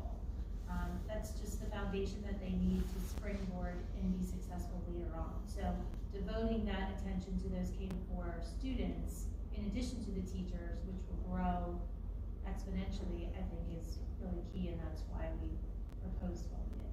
It's just interesting, because we said we were doing really well K through 3rd. I see the real concern is in the older grades, 7 through 12 is like where the focus really is. That's just where I see the numbers that we've been seeing all these testings. But I understand the focus in elementary, but it's interesting that we're piloting this program in elementary school, a new program, but are we looking to pilot and change our curriculum? We're changing our curriculum a little bit also, Oh, yeah. 7 through 12 as well, Oh, yeah. correct? It's all under review right now. Like even just, okay. And just so you know, at the elementary level, we're thinking 2/3, 1/3. 2/3 with students, 1/3 with teachers. Where it'll shift more as you go up, more with teachers at the secondary level. When I look at, you're looking at algebra, separating it out, and I understand that, but then like looking at how geometry is being taught, and what's like looking at each, like it's Yeah, those classes in, Mr. like, G's that's my chocolate. thing, like I understand, but I think that was where I wanna see the actual, I understand we're not gonna see every bit of that part, but it is really like, are we looking at each math That's class? the curriculum review process, and that's where we're at with looking at the progression, and then we'll examine each of them. Really, this is when you're really examining it right now, because I think that's the key right now that I find the biggest feedback from, from parents is just the different. It's not just Get under the algebra. hood. Yeah, it's under the hood, and the only other thing that I would say, what my question was about subs. That has been like our biggest thing, that when we have we have situations that it happens where subs happen to be in math and they're chunked, and it winds up being longer. When we look at the rollout of the curriculum, we need to have someone being tagged to be that subs resource on that curriculum. So like, that coach has to go to that sub and say, let's review this, Mr. Smith's out, because that's where I found a lot of the feedback too this past couple of years, just because attendance was not that great with staff, in the math department. Coaches need to really identify subs and support them as well. For the jobs. Yeah. All right, thank you for having me. I know we asked a lot of questions, but this is a big That's concern a that we big deal. had. I mean, we're adding 3 positions, but I will just, to kind of wrap up my thoughts, and you guys may not agree with me, so I understand that. So feel free to contact me if I am telling people I support this. And you're like, well, wait a minute. Having this discussion was helping seeing this, because it is really 2 parts, right? We're at the curriculum review stage because it's time to be curriculum review. But we also have seen where we need improvements, whether it's pandemic related, whether it's due to staff changes and absences or whatever. And so what you said towards, a couple things that you said really hit me in terms of, we can't, I don't wanna say fix math, but we can't revamp math without the proper supports in place. It can't, principals and, principals can only do so much. Miss Gloria, no offense, can only do so much. And you can't revamp math, sounds crazy, 2 words, without the supports in place. It is, and I know you all know this, and crucial to do it correctly, and the IU is a great resource. It's crucial who you hire. And it is crucial, like you said, it's gonna take way more than a year. And yes, this seems a little, I can't think of the word right now, because it's almost, whatever kind it is, a little, ambitious, thank you, the first year, but, so if we get a B, if we reach 80, of our plan, like maybe the virtual help desk isn't gonna be a big hit, because, some kids aren't gonna wanna call it, no matter whether the teacher assigns it or not, so I do support this, and I will say, the other thing that hit me that Matt said, is he knows a district where it was successful. I work for a district where we know it was successful, and as much as we know I'm not a big ranking fan, like talking about it, because there's so much good that rankings don't, there's so much good that isn't included, and that's my issue. We have seen it be successful in places, I'm a witness to it. And just 2 very quick things, and we'll go to Mr. Bordeaux because he's been so patient. I will say, we have a phenomenal math coach where phenomenal, and she actually just went back to the classroom because she missed it, but she was phenomenal. And as I don't teach math, but my math colleagues still go to her, she's back in the classroom, and ask her, because she was so phenomenal. just say, and I won't say too much, if anyone wants to know more, you have a hidden gem at Skyview, and some of you may know about her, but she was a Title I instructional assistant who is really an engineer. And she, if you wanna know some hints about, and I know the Mass Cup is incredible too, and there's incredible people there. She is a phenomenal, and she goes into all those classrooms. She can tell you who knows how to teach slope, you don't learn that, but, and also what kids need what. She is a phenomenal resource, and I don't know what her plans are next year, but I hope she's a phenomenal resource that stays with our district, like a phenomenal resource that people don't know about. So, someone building stuff. And, our COLA, the middle child. Sorry to bump you to third, middle child. Welcome to the education committee. And there's a reason why Michael Yes. Boudreaux is going last, because you'll see in this presentation, we'll be talking about that, so now you have the background of it. Mr. Boudreaux. Correct. Thank you for having me here this evening. Again, my name is Michael Boudreaux. I joined the district October 25th was day one, and best decision I've made. I mean, this is really a dream realized, for me as being a middle school principal. And so, as part of joining the district, I was just, middle school education, we focus on the academic, the physical, the social, emotional. And so, part of my process, a large part of my process since I've been here, is evaluating how are we doing in those realms, if you will. And so, that's just fun work, quite honestly. So the entry plan really focused, the main focus areas were the first 90 days. That's where a lot of the quote-unquote hard work was. I do want you to keep in mind, I'm sure you realize that the evaluation stages really never stop. It keeps going, but that's really finding out a lot of what is and asking the question why a whole lot during that process. And then of course, we're looking at how we're best supporting teaching and learning as a result of the evaluation process. So you can see there are a number of items that are on the entry plan. Even before, quite honestly, before day one, there are certain things I needed to know. What's the bell schedule? What's there's an alarm goes off on day one. What do we do? Unfortunately, events like that don't care that it's your first day. They can happen, right? So emergency response plans. Looking at those. Are there deficits there that we need to look at as a building? Also, individual meetings I met with district administrators. I also met with all of our teachers. The teacher meetings were about 45 minutes each, and it's really getting their perception on what are we doing well? What are some growth areas? What are your just overall perceptions of how we're doing here at our COLA? There's a review of the achievement data historically, taking a look at our master schedule, how it's functioning, why it's functioning that way. Getting involved with our home and school association was a large part, and that's been a terrific experience. And then just taking a look at how we communicate with our families and our community at large, which in large part I'm using the district news, well not the district, the building newsletter in that regard. So some of the outcomes from these meetings with the staff, the teachers had a lot to say. It was terrific.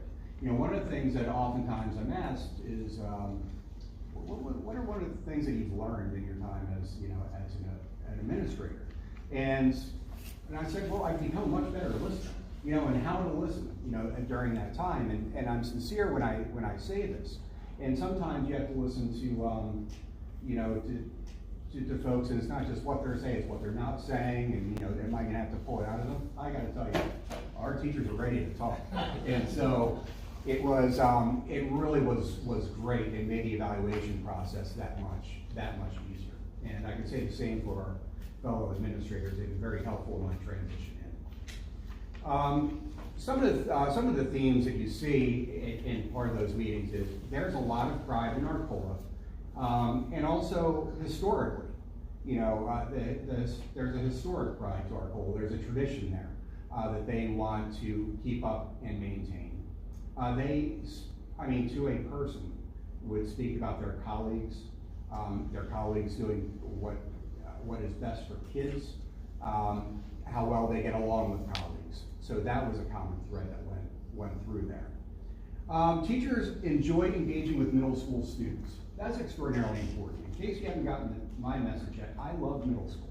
So when I'm sitting there, talking to a teacher, is this a middle school person, that we're talking about? Are they interested in those components of the academic, obviously, the physical aspects, the social emotional aspects, which are also so important, especially at the middle school age. And they were engaging in that dialogue, immediately. I mentioned this during my interview process, which is that oftentimes when people find out whether I was a teacher, now I'm an administrator, and I'm in middle school, I've been doing middle school a long time, they learn to say, I'm sorry. And no joke, more people than not, I'm sorry, that's a tough age. No, we really are middle school on purpose. Like it's just a unique age. We love it, and so as part of this process, you can see our teachers thoroughly enjoy our students. We've been speaking about instructional practices that target middle school. Again, keeping in mind their developmental needs at this age. They are unique developmental needs. Again, looking at the master schedule, I want to be clear, the master schedule analysis is not a standalone process. It really weaves through everything that's been going on since day one. So that was also something that almost every teacher was talking about during that process, the things that they value in the schedule, things they'd like to see improvement on in the schedule, short term, long term. So that was valuable. We're keeping an eye on the development of the MTSS framework for the 22-23 school year, looking at interventions, extensions during that time, and with an eye towards that, and also just to help support our students.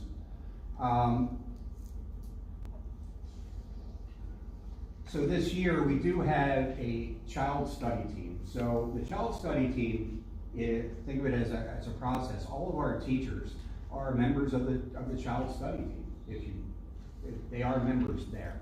We then have a smaller core team. And these are both database processes. So each of our teams, they maintain a spreadsheet that just, if you have a student who's struggling, it's listing targeted interventions for those particular students using objective data. And also measuring how successful those interventions are. The core team meets once a week. That's Wednesday mornings at 8:30. And we take a look at some of those students who continue to struggle despite the interventions from the teams, and we'll add additional suggestions. Or we may also just add additional interventions. From a core team level, that's something that the regular team of teachers, they're just not able to do. And I'll just give you an example.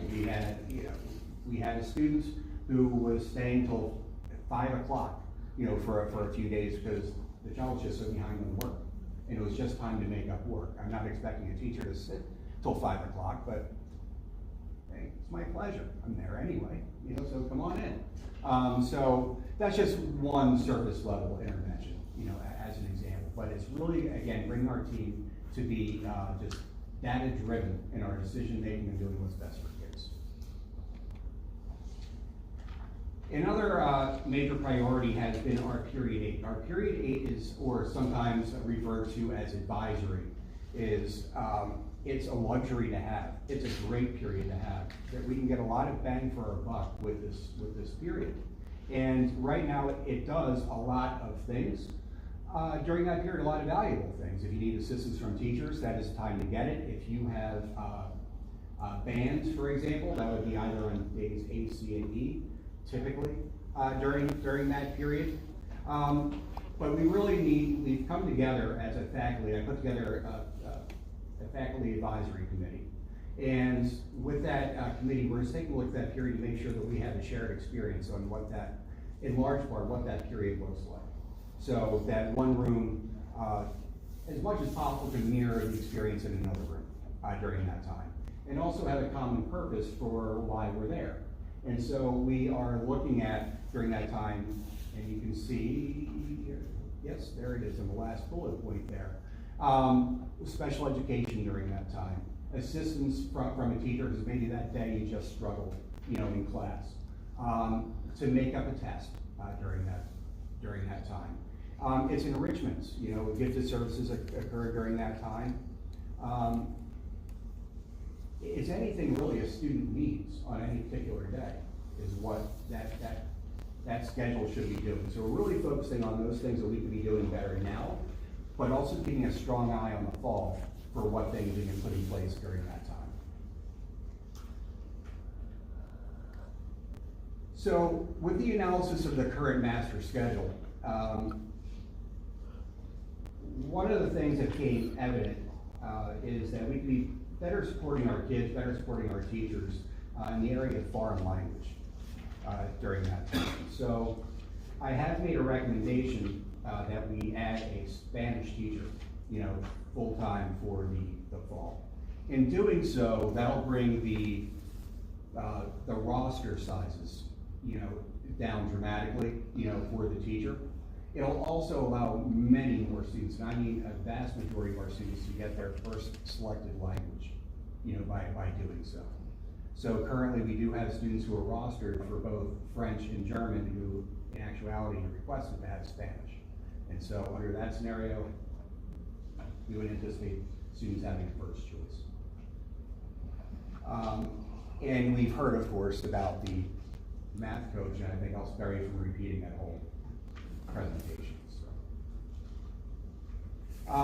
Of course, another point of emphasis, at this point has to do with proactive communication with families, and that's always going to be a focus, in an area for growth, certainly. So that's an area that I hope, I don't anticipate I'll ever be satisfied on. So right now, of course, again, I'm using the weekly newsletter, to start, and just want to thank you for your time, and I greatly appreciate being here. If you want to talk middle school, I'm more than happy to do it many times over.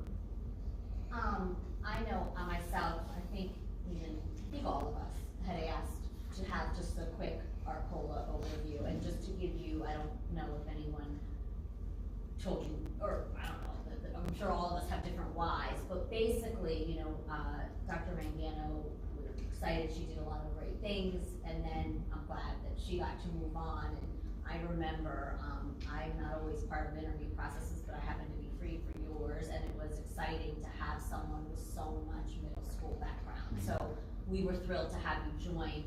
And one of the reasons I had wanted to have you come in is I joked about being the middle child.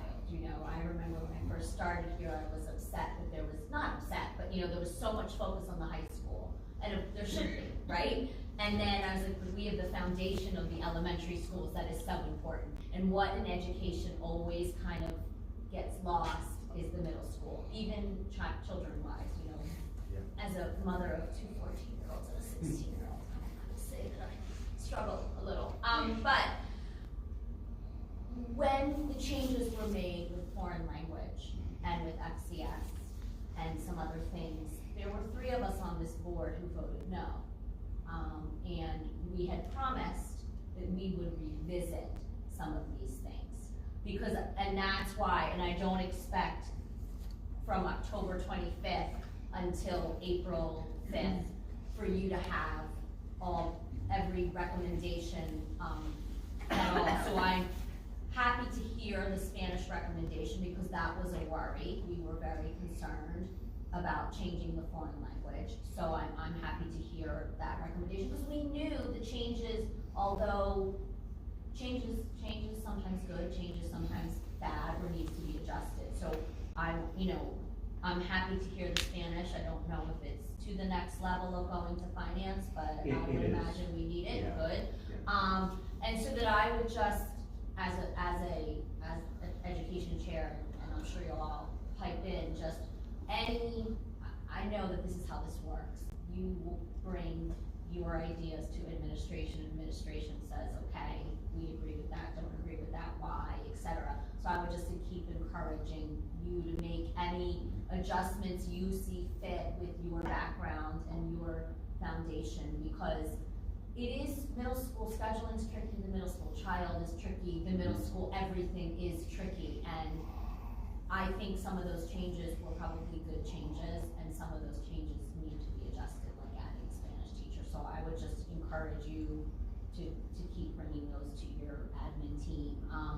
And I will say, I know Dr. Mangano tried really hard to kind of, we had a big presentation about it at the education committee about Warrior One and making that advisory or 8th period something. I think a lot of schools have that type of period, and it's always a work in progress. But I would say to continue to work on that period, like Ms. Kinkro said, like not every 7th and 8th grade student is going to take advantage of that period, and they sometimes need a kick in the pants and whatever else. So I appreciate your efforts in coming here, and for all of us as a district to not forget the middle child. Thank you so much. I have a couple things. With the 8th period, I do think we had the win period, and I felt like the feedback, students really enjoyed that. It was exploration, a time for also to get the interventions they needed. I would be curious though, in 8th period right now, currently what is the percentage of who are actually students who are really utilizing it? Because we do have feedback from we happen to have middle school students. So I just am curious though about it. Is it, what percentage are really utilizing the advisory, music? What percentage? Because we, and it's okay to have, for them to do their homework as well. But I agree. I think it's a different experience in every classroom, like you said. And I don't think it's a common understanding of what is 8th period, because I don't want it to just be free period for kids, because they will choose that in that middle school age. Sure. To do. So let me back up a minute. So administratively speaking, this is my 3rd district, that I'm in. Both of my prior districts had a period like this, and they were each unique to themselves because it was built around the culture of that school. It is the same thing here. The vast majority of our kids are doing what they should be doing, and the vast majority of rooms are running in a way that should be run. But there are some things that that's low-hanging fruit that just makes it easier, because if you have I'll just give you an example, from a scheduling perspective. If a student has band on days A, C, and E, they're scheduled to an advisor, not scheduled to band on days B, C, and D. It's not in the system, so it's just like, you'll see more kids walking as a result than should be. That'll change in the fall. So if you have a student that's seeing a teacher every day for an intervention, they don't need to schedule to an advisory, they don't need to check in with an advisory, it can be going directly there. So a lot of this will just be fixed just based through. on the sign. Correct. I think it's great, especially with the music and the arts, and I think we were dipping a little bit down with the band, like recently, so I feel like it'll get us our numbers back up because they'll be involved. So that's great. The one other thing is, we put in the REACH program, so what Dr. Mangano had said, the temperature of that building just really calmed down. And being come back from the pandemic, I know this is a grade where there's a lot of stuff going on. So I'm curious how you feel about the REACH. So I'm actually remiss for leaving that out. One of the major strengths that I would say that we have in our building is the whole counseling department, including REACH. I mean, it's a phenomenal resource. Every one of them are rock stars. They're doing amazing things for kids. So having those mental health supports really has been something that's unique to. That had its need prior to the pandemic, much less now. So they're all busy folks. They are, but they are doing some great work with their kids. Yeah, that's good. And I'll be curious when you work with the FCS. I know you're going to be going through the curriculum review with FCS, and just seeing like if there's any changes or thoughts with our COLA, because that was a big discussion when we did remove like the child care component of it. But Okay. Yeah, sorry, and I didn't wanna harp on that, and I know we need the childcare component, I understand, but I No, just. just look at it, FCS, The like whole being able- specials and FCS in the next, I don't know, next year, 2, 3, I really do feel like we need to look at. So I just When want I'm to, gone, I might come and harp on that. so I want to understand, in foreign language, you're just saying to get another Spanish teacher, is that what you're Yes. looking for? It's gonna be at the same, it's just to really reduce the number of students in the class. Yeah, it really brings it, it really brings it down, you know, so. You know, I hear they're big Yeah. numbers, so I agree with that. Yeah, it is, it's the same schedule, it's just it's another teacher, which allows more kids to take Spanish. You know, and it also reduces, you know, the one teacher, so the one teacher currently has 325 students. Yeah, it's a lot. Yeah. I agree with you. The only other thing I would do is, I challenge you to go back and look at, Arcola's ranked something of, what was it, Award of Excellence a few years ago, before our time that we were involved with the board. I'd just be curious for you to investigate, like, what made us have that Award of Excellence, and see if we can obtain that award again. Long time ago, right? I don't even know if they do that anymore. I don't know, I was just gonna say, I think that's. I don't even know if they do that anymore. The Reach, don't worry about it, the Reach got the award of excellence, don't worry, forget about that. Historian right Yeah, there. I'll take that challenge back, that got me. And thank you though. I think for me, so we implemented some changes, pandemic hit, so I've been kind of patient, just waiting. To hear your request for, Spanish is interesting, cause my son went through it, Spanish was his first choice, didn't get it, ended up with French. Who knows how that's going, but, yeah. But, I think that is a good point, just because they do give the kids their first choice, right? I think for some of them, when they do have their first choice, it's almost like settling to a certain point. But then I guess my concern with it, is it more of like, yes, we are bringing in another teacher for, Spanish, but is there a scheduling as component also to it? Because I'm not sure what you mean. We did schedule, so like, I think that, so I was just gonna, I just thought of that too. Yeah. So we did a very different schedule, we changed the schedule so that languages were like, whatever, 2 days a week. It's not- And then the health and For gym was Yeah. 3 days a week. Yes. So looking at that component, that was a big discussion for us. Mhm. When And it was split. I've been quiet about that because there's a lot going on, right? We have a pandemic, there's a lot, but to me, I also wonder about the scheduling change, like the impact of that also, right? Yes, there's one teacher with 300 plus kids, but then there's also the component of how the schedule was adjusted for those kids, so. So we can make a schedule to just about anything, just not everything, right? And so, when you're taking a look at the schedule, for example, you have your 4 core area classes, and sorry if I'm breaking this down a little bit too much, but, you know, you have your math, English, and science and social studies. And then you have 2 specials that are right on top of there, that gives you 1 slot left. And that 1 slot is currently being used for reading, you know, for all students, you know, during that time.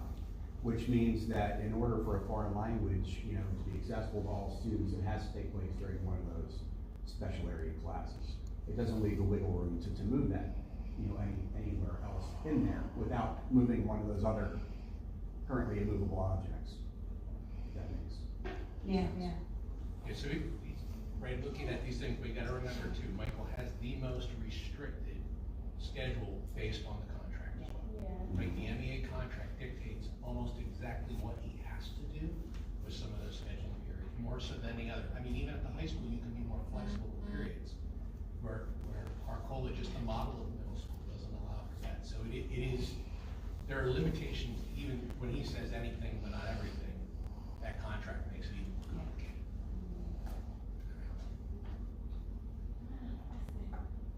Well, I'll just say, you know, welcome, and I don't reiterate what everybody else said, but just a quick point of clarification on the 8th period. So Yeah. are there students that are using that as a free period currently, or, you know, this is a structured study time, I guess? The structured study time is how I refer to it. And Yeah.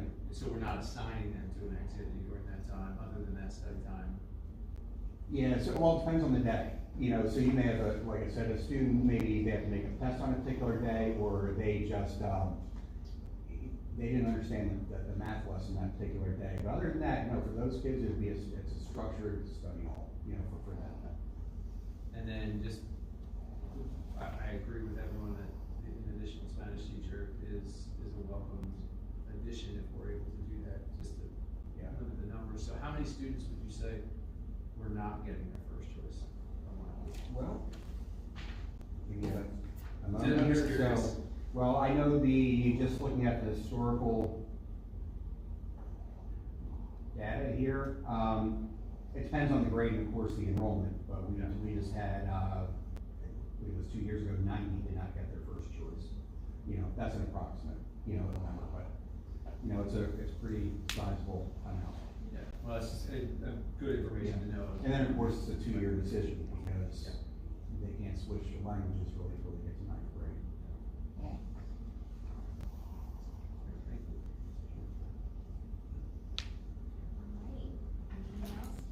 Let Mr. Woodard go. My Dr. pleasure. Sharkey, run. Let's go back on the schedule. Yeah. So back to Mrs. Strauss and Mrs. Gorla for revised curriculum documents.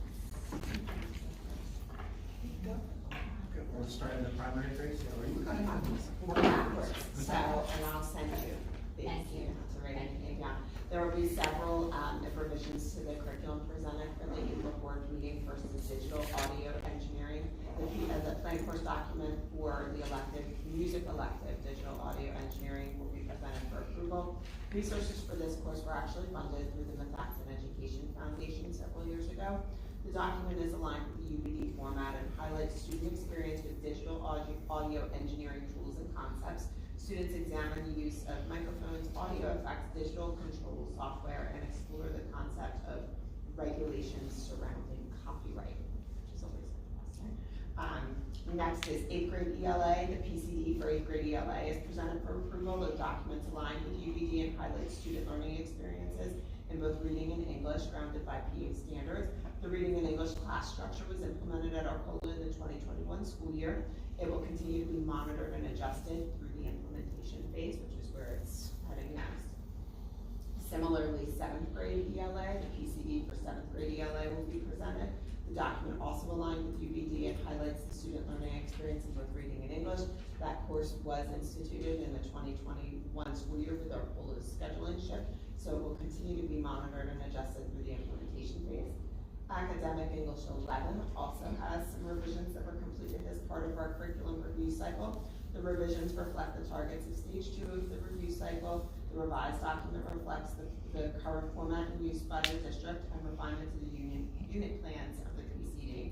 It includes a new unit in which students engage in interviewing and creative writing through a vignette assignment. Academic English 11, again, revisions completed as part of our curriculum review cycle. The revised document does reflect the UBD format and refinement to the unit plans of the PCD. Units of study include summer reading, personal and college essays, historical context through the use of novella, literature and theater, poetry analysis, and novel study. The final secondary document that will be presented as government and politics for grade 12. These revisions were completed as part of our review cycle. The revisions reflect the targets of stages 2 and 3 of the curriculum review cycle. The revised document does reflect UBD and a refinement to unit plans. The resource for the course was also presented for approval process during March. That's the textbook that is currently on review.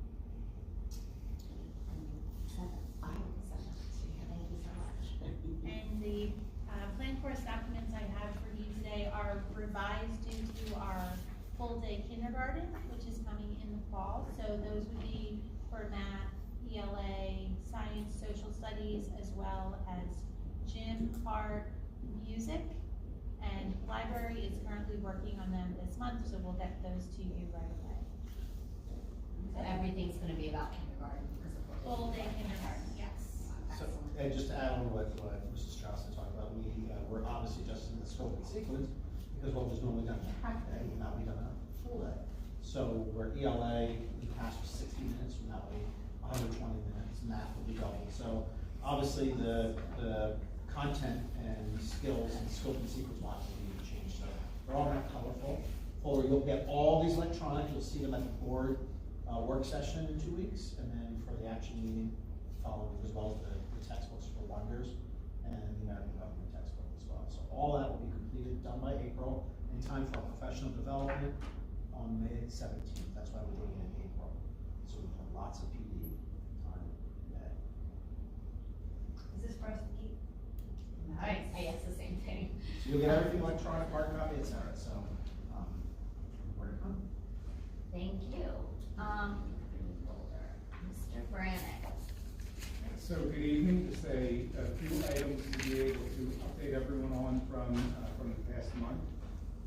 First, in working with the curriculum department on the PSSA Readiness Day and Readiness Preparations, we conducted the Readiness Day on March 17th, and just recently those results were collated and provided to the technology department. Now this week, I have our help desk technicians that are going out to the buildings to actually work with the students to identify, what any issues may be with their devices.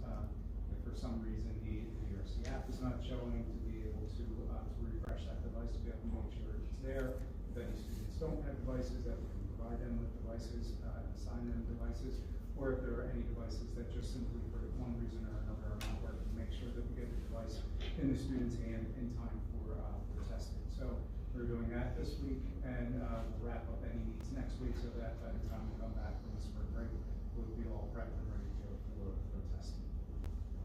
And just a PR too, for testing, it's really important how we're back with a high expectation and recentering based on Act 13. It's really important that we continue to get the message out that all students really need to take the PSA. If we don't have 95% of our students taking the PSA, we actually will get penalized. It'll hurt our overall district rankings, it'll hurt our report card to the schools. So we're really doing, Mrs. Ricky's not here, but she wanted me to reiterate that if a parent does request not to take the test, there's a whole series of protocols they have to follow coming in and look at the test, and really trying to get a better understanding as to why they're taking the board. We'll talk about the rubrics, we'll just talk about different things. There's this out there that the PSSA will hurt my child to get into certain That's a things. big thing. I mean, I think that's really big for the middle 5, 6, 7, 8. They really think that then they're not gonna get into honors classes or into certain programs based on the PSSA. I mean, that's really, we have to get individual messaging out, teacher messaging, principal messaging, because I don't know if you'll hit that, because what were we like last year with our percentage? We won't look at last year too much, but the year before, it was awfully close, and we gotta get that 95% this year. Who I don't guess, but I know Lower Marion, even though it doesn't really matter because you just can't, I'm sorry, but in Montgomery County, that's a different entity. But I bet they don't hit that 95%, but it probably doesn't ding them enough to matter. I just say that because that's a big community of people who understand that standardized testing is. It goes with funding too, right? I mean, it directly affects your funding, so I just think. Teacher evaluations, principal evaluations, it's called a BLS now. It used to be called the school performance profile, it's now called the building level score. It goes into effect this year. So it's really, really important. I know Mr. Joe's still here. I noticed in his newsletters to really encourage people to get out. I know Mrs. Barrett called the 5, 6 levels when her newsletters encouraging people to. Even the teachers, like the teachers need to send that messaging. It's like so. Are the kids practicing at all on the computer with PSSAs? They have done some Sorry. preparations to be able to understand some of the basic pieces of this. And I will just, we discussed at the beginning of the year that we were going electronic with the PSSA. It's not something the board had to vote on. But I will just, since it's now been discussed a little bit more over the last few months, we got the message that the kids practiced on March 17th or something. We got,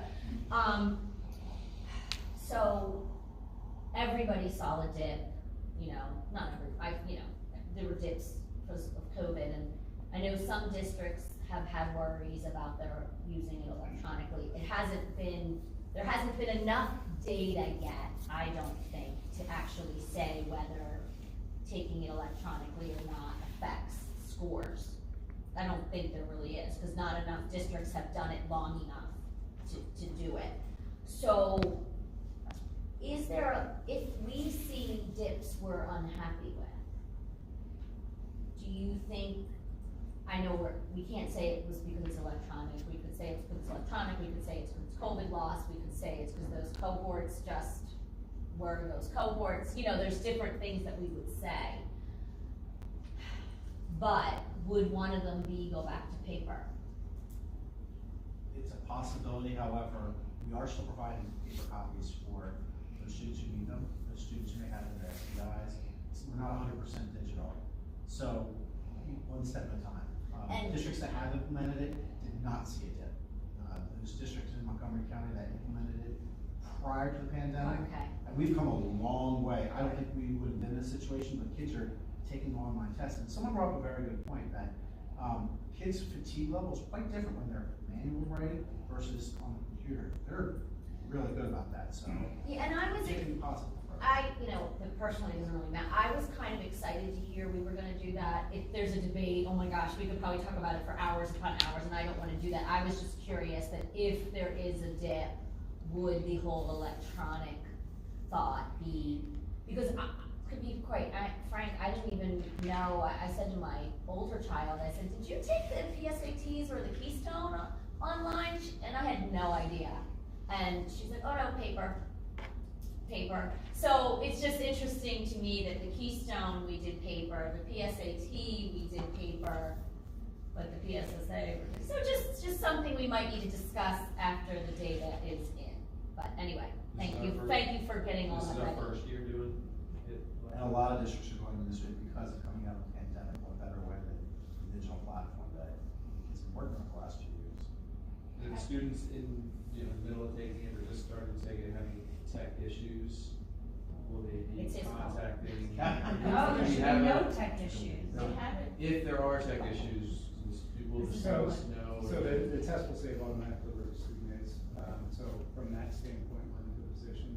But yes, then, we'll work with the building to be able to identify what the issue may be and then, work to resolve that. Most likely if what you're describing would happen, it would come down to a device issue or connectivity issue, so we would be able to identify that pretty quickly. Do we have loaners available, in the event, something happening? I know they were asked to bring in their device and their chargers to make sure they were in proper working order and ready for it, but do we have loaners available in general? Yeah, so that will be one of the last steps that we're gonna take, is to be able to provide additional loaners than what the buildings already have, just for those testing days. Just because my kid needs a lunch at home, right? So I'm just thinking if the day that a kid leaves it at home for some reason or something happened and the parent is unable to bring it, it would be nice that if we have loaners available instead of like that student having to contact you and say, I think they do have some in the building now. Correct. Just to have that strict on there. And at the May 3rd, I think it's just next month, we'll actually need 2 of the SSA tests. So we'll give you just, Mrs. Ricky will be here to give you a brief update on how it went the first week, which I have high expectations of, just fine. And since you're here monthly now, I don't know if that was planned, but since you seem to be here monthly now, and then if you need to take a month off, I'm sure that's fine, but, July. in May or June, maybe a little update on that, pilot. I know it's not Hapara, but something else. I know it started. Hear that momentarily, yes. Okay. Oh, I'm sorry. I thought you were. Oh, you're not finished. Oh, no, that was. Oh, geez. Oh my God. I'm so sorry. I'm sorry. We've only just number one. Oh, That's I the didn't PSSA. realize. You're the worst. I apologize. I apologize. Number one. Go ahead. Sorry. Well, Keep going. and just to take one last piece from this in regards to the PSSAs, and I don't want to pull this away from curriculum, but it's just, I attended a webinar within the past month since our last meeting, is in preparation for PSATs and SATs to go fully online, in the next couple of years. So, you talk about the, stepping process up into that. This is one of the natural progressions that we have the ability to take to, as our students matriculate into the high school, that it will be natural for them when they get to the PSATs and SAT. Just an anecdotal, both my daughters took it online in their district. They actually preferred it better because of the fatigue issue, and just felt it was much more comfortable for them.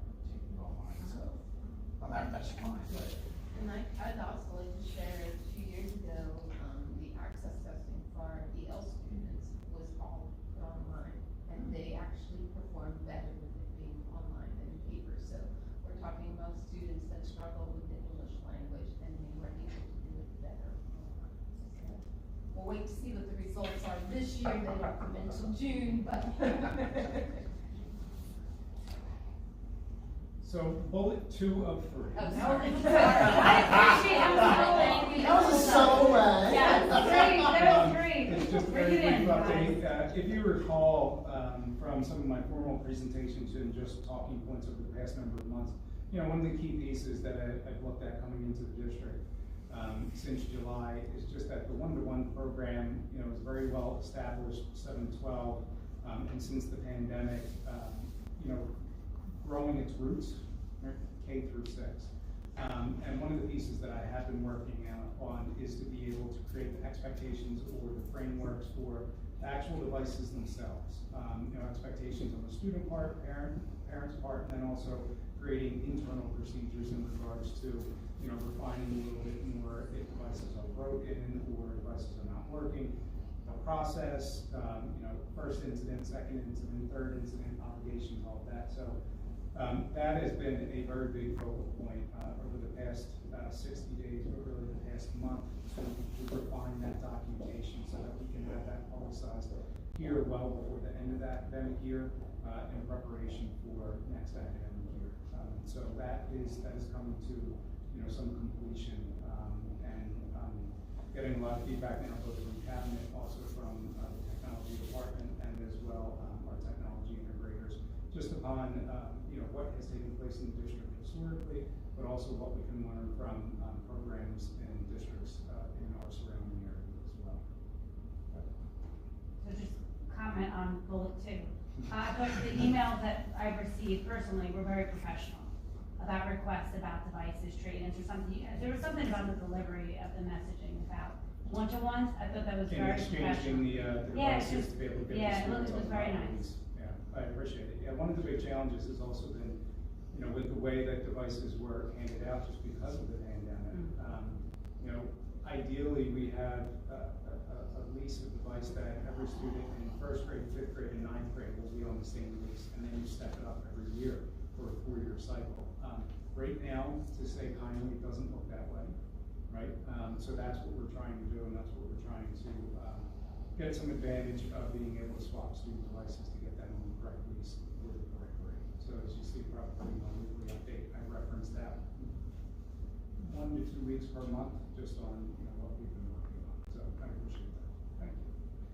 And lastly, is that very excited to be able to say that we did kick off our pilot program for our classroom management software. This is a program that layers on top of our Chromebooks, and it gives our teachers a greater ability to be able to control what is happening in the classroom with the engagement of the students in their devices.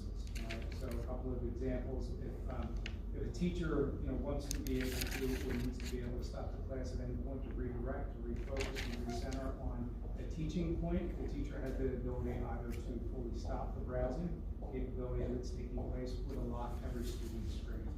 As well, the teacher has the ability, as far as to redirect students if they're focusing on a specific topic within the content area, that they can only allow the students to visit a certain list of websites. Or conversely, if there is a set of websites that the teacher finds very distracting for a student or students, they have the ability to be able to set those sites so teachers are not able, or students are not able to visit those sites during that specific class period.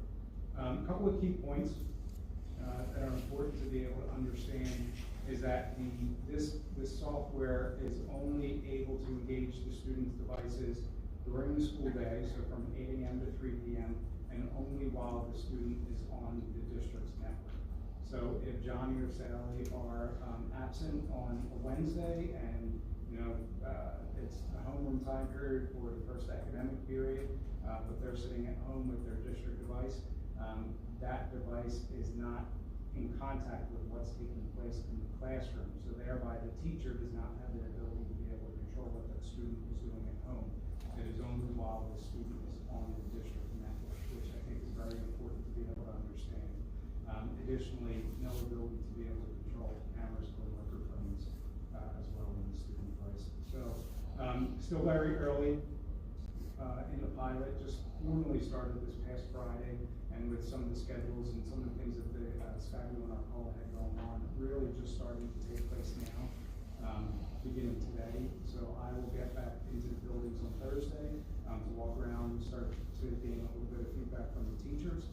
Layla Lyons, who is our technology integrator, thank you, in Skyview and Arcola, also has a running doc of questions, comments, concerns that the teachers are providing, that we have the ability to be able to provide answers to, or to then take to the company to be able to provide those questions to the company and to receive responses. Just from a numbers standpoint, in Skyview, we have 10 teachers across 3 teams, and in Arcola, 12 teachers across 2 teams who are currently participating in the program. Couple questions. First of all, I'm so excited to hear the feedback later. It is my most favorite teaching tool of 2022 because it's just so different. Like you could walk around in 2018 and keep kids on track. You can't do that anymore. So, curious what made you choose the software program you chose? Yeah, so the program that we chose is called Lightspeed Classroom, and Lightspeed is our content filtering program. So it has a natural integration with a platform that we're already utilizing. Many of the programs that are out there have features that are consistent across all of them, right? So looking at the ability to already have a platform that we are familiar with, that integrates with our student information system is a no-brainer. Plus on top of that, because we're adding on to what we already existingly have, it gives us a better opportunity at cost containment. And then that brings me to my next thing, cost. So we don't, and it's always actually been something I've always been very curious about for the last many years, is we as a board do not approve software. Like we don't, you know how we might approve a textbook, right? So we don't do that. That's fine. We don't even really see the budget. Not quite, but I remember once maybe finance does, I remember sitting down with the old curriculum director, like, show me all these things that we use and what they cost, and that was not an easy question. But so is this something you're just going to be, if you decide, oh, this is great, teachers like it, is it just going to be added next year? So first we have to see how the pilot program progresses. Right. Part of the process was for each of the teachers that are expected to be able to answer some pre-pilot questions so that we can also gain some similar feedback post-pilot, right, to be able to look at it. From there, it will be a discussion internally in regards to feedback from the building administrators, and then also central office administrators if we're going to progress forward. Okay, and then just curious why no high school? Just curious. Yeah, as of right now, the biggest feedback that we've received is that it's needed in these grades, and I think that's pretty much well documented across education. The second part to that would be that the high school at this moment, because of their experience in the one-to-one program, make the teachers from a classroom management standpoint feel confident where they are. However, I would see that a likely progression would be if we move this forward, that it would start at Skyview and Arcola, but then it would then also likely step into the high school.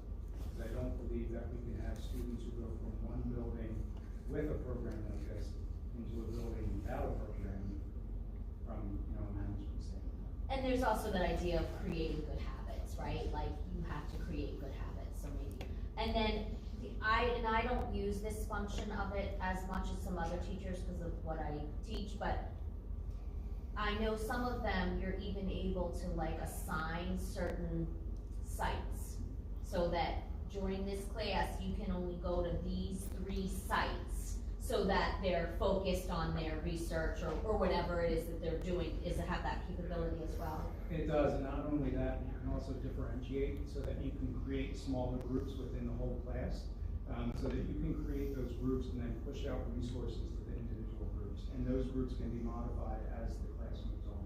Awesome, awesome, wonderful. Okay, thank you so much. Absolutely, thank you. Just a quick question. At the high school level also, are you also limited because some of them may not be on the district website while in the school, right? So that's also another area.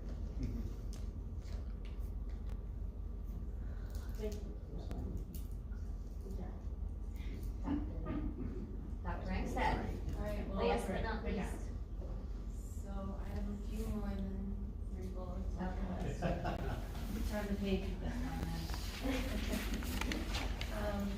It's a busy time in pupil services. Not only are we trying to do our day-to-day, but we're trying to wrap up the year and also project and plan for the coming year while we're also planning ESY and all our summer programs. So it's just a busy time of the year.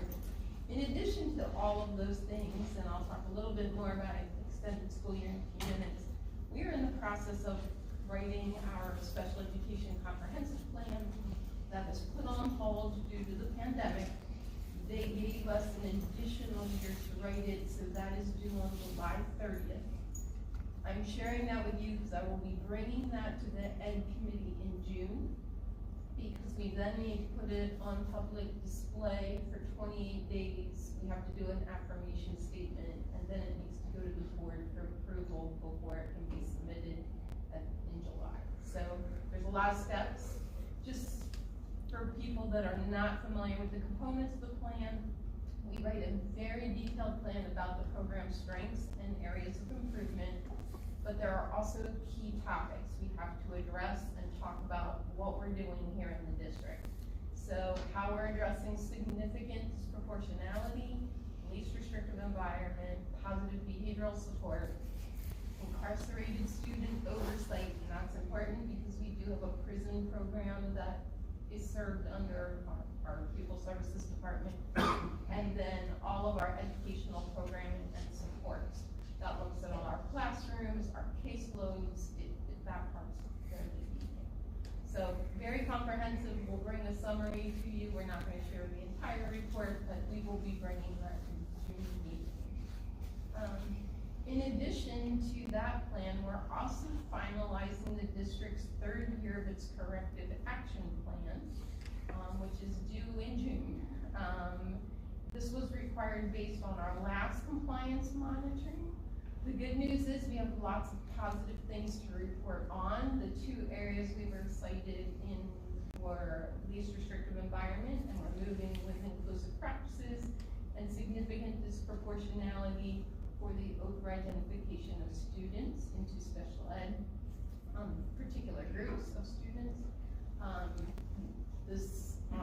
Our attorney has been meeting with both the special ed supervisors and our school psychologists to really focus and hone in on the evaluation reports, testing measures that they're using, making sure there's no bias included. And then we're also approaching things from the MTSS model, making sure we're having interventions in place and trying things through MTSS prior to going to testing. So a couple different things we were working on there. In terms of extended school year, planning is underway. Many of our students have already been determined that they are eligible for ESY by this point in time. The individual IEP teams work on determining all the specific goals and services, and then the teams also talk about places for ESY programs to be provided based on their individual needs. We use Variety Club, which is in our backyard. We also run a program at Skyview. We have found that to be the best location in the district. It helps our elementary students get a feel for the big bad Skyview. And students at Skyview already know it, our COLA already knows it, they've already been there, done that. So that has worked out very well. So we're coordinating all that with Bob Jones. The biggest challenge we will have this summer is staffing for ESY. The supervisors are working directly with HR. Jason has asked STS to also help in terms of finding teachers for over the summer that are substitutes for us. So we are actively looking for that and continue to look. So just wanted to make you aware of that. Quick question about ESY. It's not something a ton of children qualify for, but Well, I shouldn't say it, I shouldn't say that, I go, it's not your regular, your, are those numbers any higher this year? Yes. Oh, okay. We've always had higher numbers, especially at the elementary level, for kids with reading or for math, or both. So higher numbers from last summer or higher numbers from the summer before, or both? Prior to the pandemic. Prior, that's what I was asking, prior to the pandemic, okay. Is it like 50% more? No, okay. It's all based on the number of students with IEPs, and they haven't changed, it's just their needs haven't changed. So that's all being worked on, and then the supervisors are also coordinating with transportation, because they have to develop all the routes for students going all over Marysville, so just keep you abreast of them. You will be seeing supplemental contracts at some point in time come through the board agenda once we determine who staffing is, or if we're going through SPS to get some of our staffing. Another plan that we're working on is our trauma-informed care plan. I have agreed to work with Tom Stecker and Associates. The reason we went with them to help with the trauma-informed care plan is one of his, Tom Stecker's associate, Abby Morgan, actually sat on the PCCD's panel to develop the model that we need to use because we got the grant funding from the PCCD. She has all the knowledge, she has worked with several districts on that, and then part of that will also tie into trainings for our staff. That funding is already set aside, it's just a matter of getting the plan written. Once that plan is written, that will be coming to the Ed Committee as well, probably beginning in June. And then we will share that out with the board as a whole. Alright, then the other thing I wanted to talk a little bit about was our ELD caseloads. They are also being reviewed, and projections are, we're looking at them for next year. We need to keep in mind that we do often get many move-ins over the summer months, but this year we may also get potential registrations from Ukraine.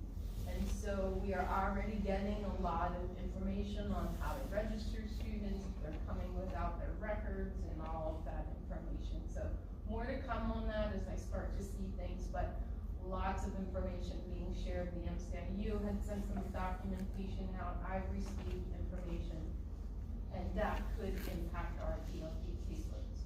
And then also our access scores, which I referenced earlier, they're due back in June, and they allow us to determine who can exit from the program.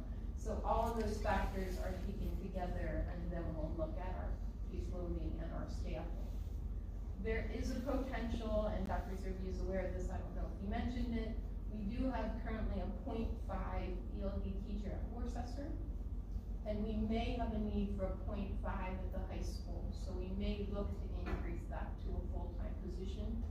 We've had a lot of new move-ins, but they've been coming to the high school, that age range, so we'll keep you posted on that. A reminder that tomorrow there's another parent engagement session with Tom Stecker. It's on maintaining healthy relationships. As of 3 p.m. today, we have 48 people registered, and some people register once, but they sit together in the group. It was rather interesting. The first meeting went very well, very interactive, lots of positive feedback from people that attended. And that is tomorrow night from 7 to 8, and people can still register if they're interested. And then lastly, I just wanted to share that the SEA presentations last month, Erica Thomas, Kim Culp, and Nikki Grisland provided a comprehensive review of post-secondary transition services for parents, and the feedback was extremely positive. They talked not only about transition services, but how to get linkage services once you graduate, things they need to be thinking about in advance. And we didn't just cover students that would need vocational skills, but if they wanted to go to college after graduation. And then on Monday, we will be meeting with SCA leadership again to discuss the final presentation we'll be doing May 19th for the SEA. That presentation topic at this point in time has yet to be finalized, but we're thinking it will be on inclusive practices. So like I said, a lot going on, but yeah, and we'll be doing an inclusive practice update for you in May. You said 48 people registered for maintaining healthy relationships tomorrow. If you don't have it, it's fine. Any idea how many went to the first one? Absolutely, 65 registered and 28 attended. Hey, like I said, whoever goes is great, however many. And it was anybody very can help. interactive, so they automatically had people going out to breakout rooms throughout the entire meeting. People got paired up with different people to discuss topics, but we had mothers and fathers together in the same session, so while 28 were there were more people there because sometimes two people registered under one. But very interactive, and really had people actively involved in the session. A couple of questions, nothing. I know with the corrective action plan, I feel like it's a common thing across many of the school districts about the disproportionality and over-identifying. So I just want to make that clear that that's happening to Absolutely. many districts. Absolutely. So I'm glad that we have the MTSS model going in, because that will absolutely be fantastic. As far as ESY, I know a lot of districts, I don't know if we can do this or not with our contract, but offering a higher rate or providing a bonus for the teachers to complete, that is something I've seen other districts introduce. Seen other districts. Not that I want to add a budget, but that was the only way we could get staff. Well, I don't know that our staff is just thinking about other districts. I think it's just because it's still more summer work. Yeah. We have some of our own staff that's interested, but I've seen districts in Berks County offering $70 an hour. Yeah, that's what I'm seeing, $70 an hour, and it's completion bonuses, so we're competing with this, I know that, There are you know. people in the area doing 45 and 50. Our supplemental rate is 30. Yeah, I mean, I just know that the rates are, it's just putting it out there. I understand that the rates are, putting it out there, but I don't wanna pay 70 at all. I know the question. But I can show you that I know a few people that work in those districts where they're offering $70 an hour and they're still not finding people to work. So. Yeah, agree, I definitely understand, I agree with that one. Sorry. Sorry. I just, along that same line with Yeah. staffing, just to jump in, we have more students, this year, like you said, that pre-pandemic for BSY. Do we have a larger staffing need this year, or is it about the same? It's about the same because of the way we structure the lessons and the timing of the service. Do you have an approximate number of total Teachers, no, I can provide that information if needed, but we're still getting recommendations in for kids. Sorry. No, you're totally good. And the only last things, I'm so glad SBA transition services was one of their big goals that they wanted. If there was a way that you, going forward, if you could just film it, so that, sometimes SBA doesn't have the biggest attendance. That was like, remember, that was like one of their biggest goals that they wanted. That was Transition coordinator, which we something- put in. Correct, and we included Kim Culp because they needed to understand how the three of them were working together. Yeah. One of the big takeaways from that were them offering to maybe form a focus group to also work with our COLA to help with the transition services maybe a little bit earlier. So while I was in that, I stayed out of the meeting. I just wanted to watch the meeting and kind of support the group from behind the scenes. So parents were texting me throughout the meeting saying, "Can we start this earlier? Can we do that?" So it was really nice to see the dialogue that was going on behind the scenes as well. But they covered a lot of ground. We had, I'm gonna mess up his name. We had the person from the IU come as well, and he participated in the program. Yeah, that's great. I just think that's something that we should definitely repeat, so that was like one of the biggest goals. And what they did was they provided all the PowerPoint presentations to the SEA, so as we're doing them, we provide them with that, and they're posting them to their website. Thank you. Was it Dan Curry who came? No. No, okay, just, sorry, it's okay, that's fine, I just was Sorry, curious. 'cause it will else? For pupil services? Thank you. Come on, in that notebook, you don't. No, I don't have it. That notebook, I would like I mean, to. I think you're gonna have it back for us in May and June, so. Okay. Yeah, Oh. Me too. I'll Yeah, get whole it. quiz questions. All right, so, And this is the enrollment report, Okay. I'll make that available as well when I send the presentations out, and this is Kelly posted to the website. Just an update too on the, current kindergarten status, we have 279. That does include active registrants, that includes a large portion of the students that are fully registered, but there's also within that 279, there might be missing documentation or waiting immunizations from their doctors. So Mrs. Smith is actively working with the building principals and the secretaries to do some outreach. We are doing some outreach with the Lower Providence Library, you may have seen that as well.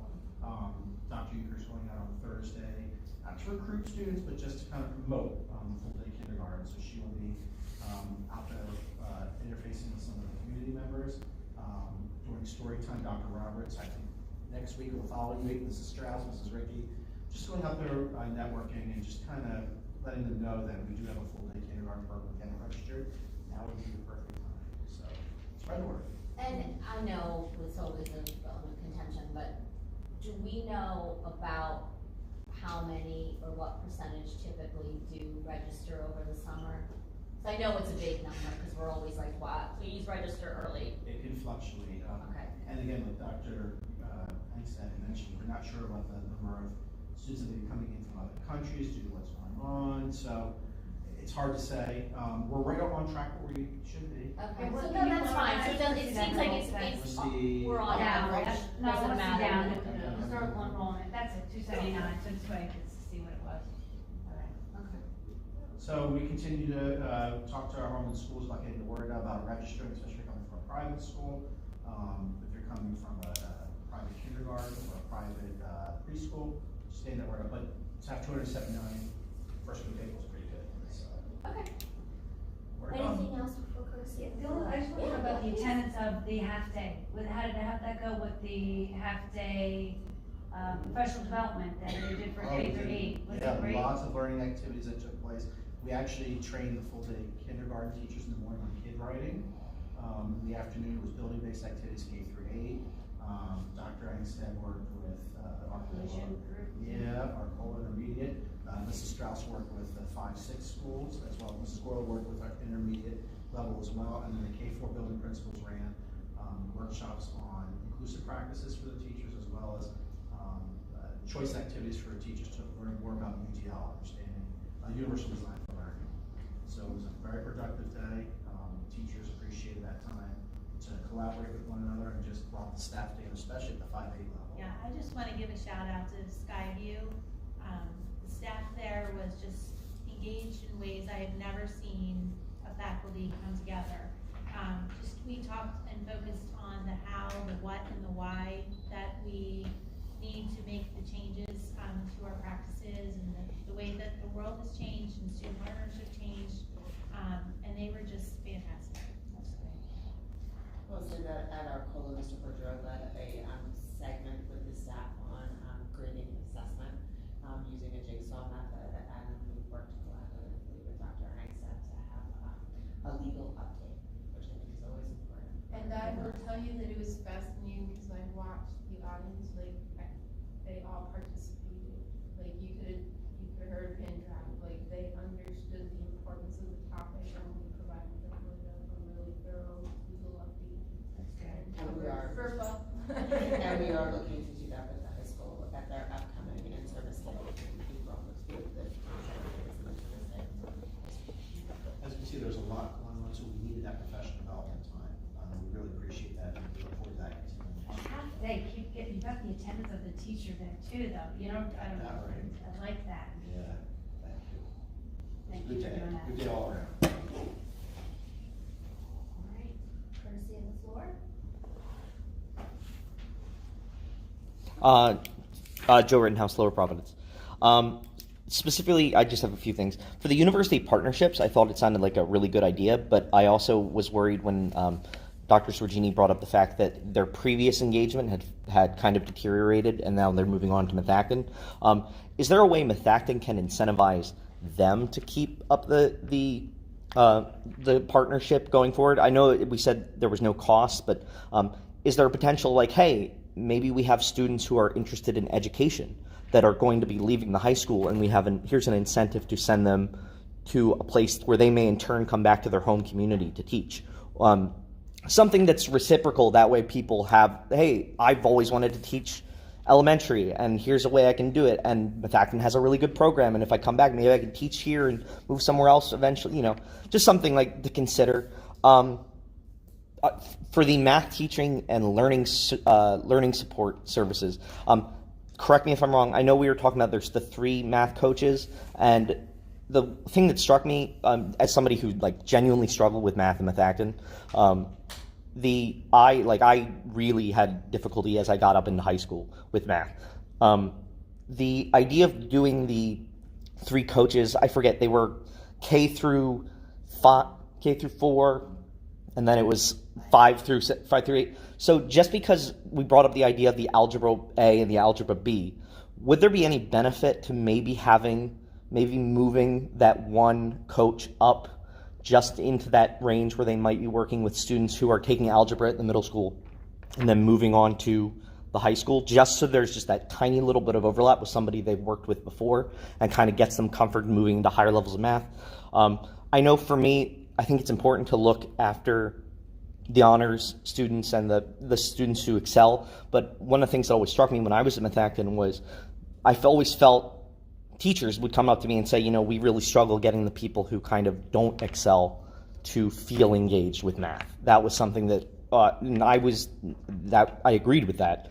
And then I think that was it for me, and I have nothing else. So good. Vicky Friskowski, Lower Providence. Vicky, do you mind spelling your last name? It's P as in Paul, RUSKOWSKI. Thank you, sorry. And I spoke at the last meeting regarding math, and I just want to reiterate the importance for a math chair, because I think it was mentioned again tonight that we still don't have a math chair. And I find it so frustrating because I feel like if we were missing a track coach or something, we would do everything we could to fill that role. And I don't know why we're not filling this role, why we had the director of technology was empty for 2 years, and then we wonder why we struggled so much in the pandemic to get everybody devices. And so now we're well, math scores aren't excelling well in high school, we don't have a chair, that should be number 1. So that's one thing I wanted to mention. And then also, do we know why the math scores have dipped so low over the course of the years? I know that might be hard to measure, but I am curious as to why. And some of it may be the new math that was mentioned as well, because new math, I don't think works for everyone.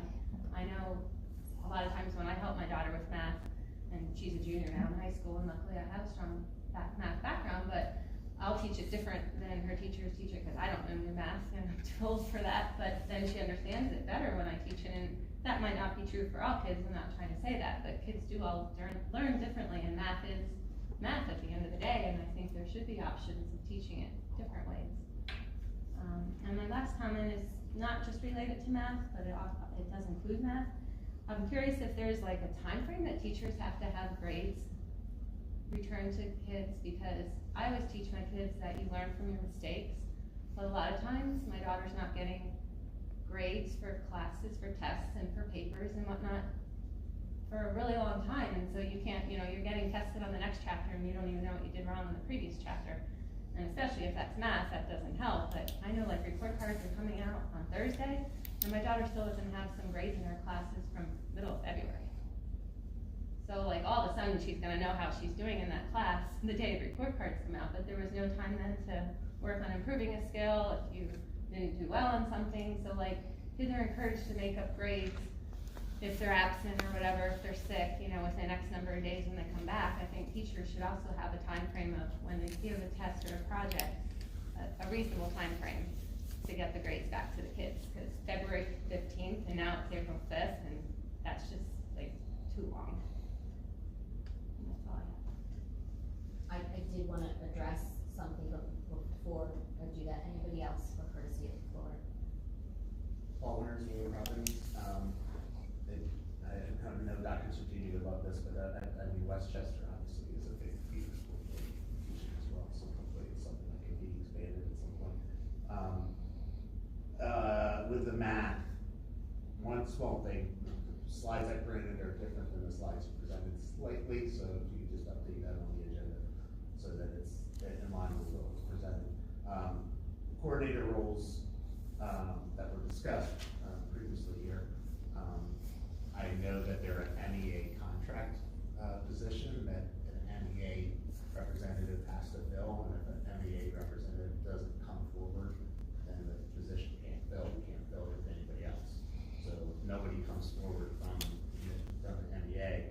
It does bring up the question though, is could these coordinator roles, when we have these coaches, maybe be blended? I realize contractually we already have the coordinator roles, but it makes me wonder, is there something that we could do down the road that these coaches are the coordinators, and from that perspective, and if that's part of their job, and then it's no longer trying to get somebody to come forward and step forward in the high school.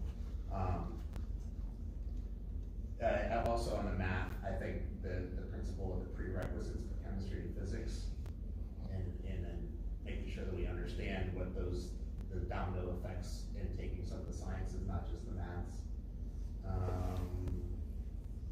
And the question was that I think the coaches will be working for the principal, or they would be working for the supervisors. They'll be working for the supervisors. I think that's probably, especially when they're crossing different schools, I think that's a much better approach. So that's good to hear. And I think, I suspect when we get in, Dr. Walsh, when we talk about this in finance, I believe that some of these coaches could be funded through ESSERs. You can clarify that if these are funded through other programs, at least for the next year or two. And then the last thing I had on Arcola, so I would have two questions, maybe Jane can take these back, related to any feedback related to the discipline issues at Arcola coming back from COVID. And then also his feedback related to the changes that we made on the contract for team prep. Say the last thing again, sorry. Team prep, where they had 6 prep periods for team discussion, now they only have 3, so. Thank you. Anybody else? What was I gonna say about, the Y math scores dipped. I don't know, we've discussed it, but we have the answer to that. I think I mean, it's been discussed, it's been analyzed. It's a great question, I didn't want to ignore it, but I think I don't know, but I wanted to address your grades returned in a certain time frame, and I know as a parent, I don't always do this, so I'm saying this doesn't mean I do it, I'm being fully honest. I know a lot of times you have to go to the teacher sometime, and I know that doesn't answer your question, and or the principal, to ask that something specific like that. I believe, and please correct me if I'm wrong, that there are guidelines teachers are to follow, but I don't believe there's anything set in stone, like meaning, this or that. But I do think, I know as a parent, it's not often, but I've had to sometimes email a teacher and say, I'm worried about my child's scores, my child's grades, but I don't know how they are. But I'm not really worried about my daughters, I'm just saying that could be contributing to lower scores for some kids, because they're not able to learn from their mistakes, so I was kind of just giving you as an example. Question, No, I my daughter's don't like believe straight there A's. is She's fine, but, a guideline, like a specific guideline. I think that's probably all part of the teacher evaluation That's good process. feedback. If they noticed a Yeah, problem. good feedback for all, everyone. Yeah, I misunderstood, I thought it was a question. Well, I mean, it is, but not specifically for I mean in general, that. Okay, and that's why I did misunderstand, sorry. That's okay. Paul will ask about that. I will say, I asked about the discipline because I see it in my own building, and I know that there were recently town hall meetings with the teams to address some of the reminders about discipline. I asked that as well, and it was in one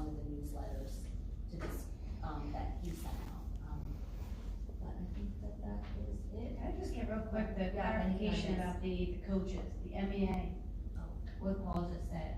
The coaches, There would, so specifically, what Paul referred to was utilizing the coaches to fill the department chair contracts, I believe is what he was referring to.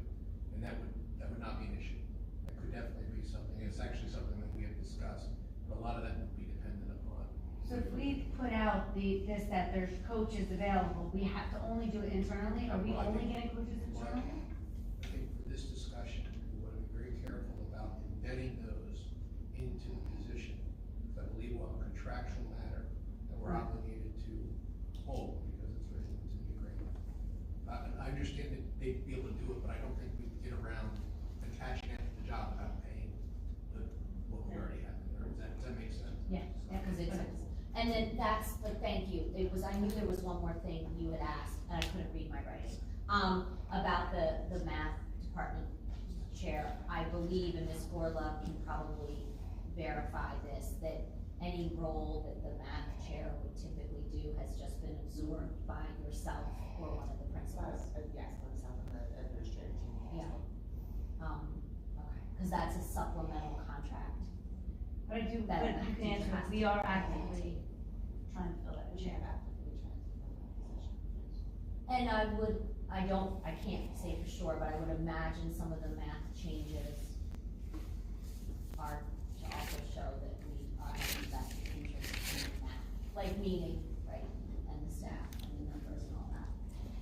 Okay, thank you all very much. I always forget to write this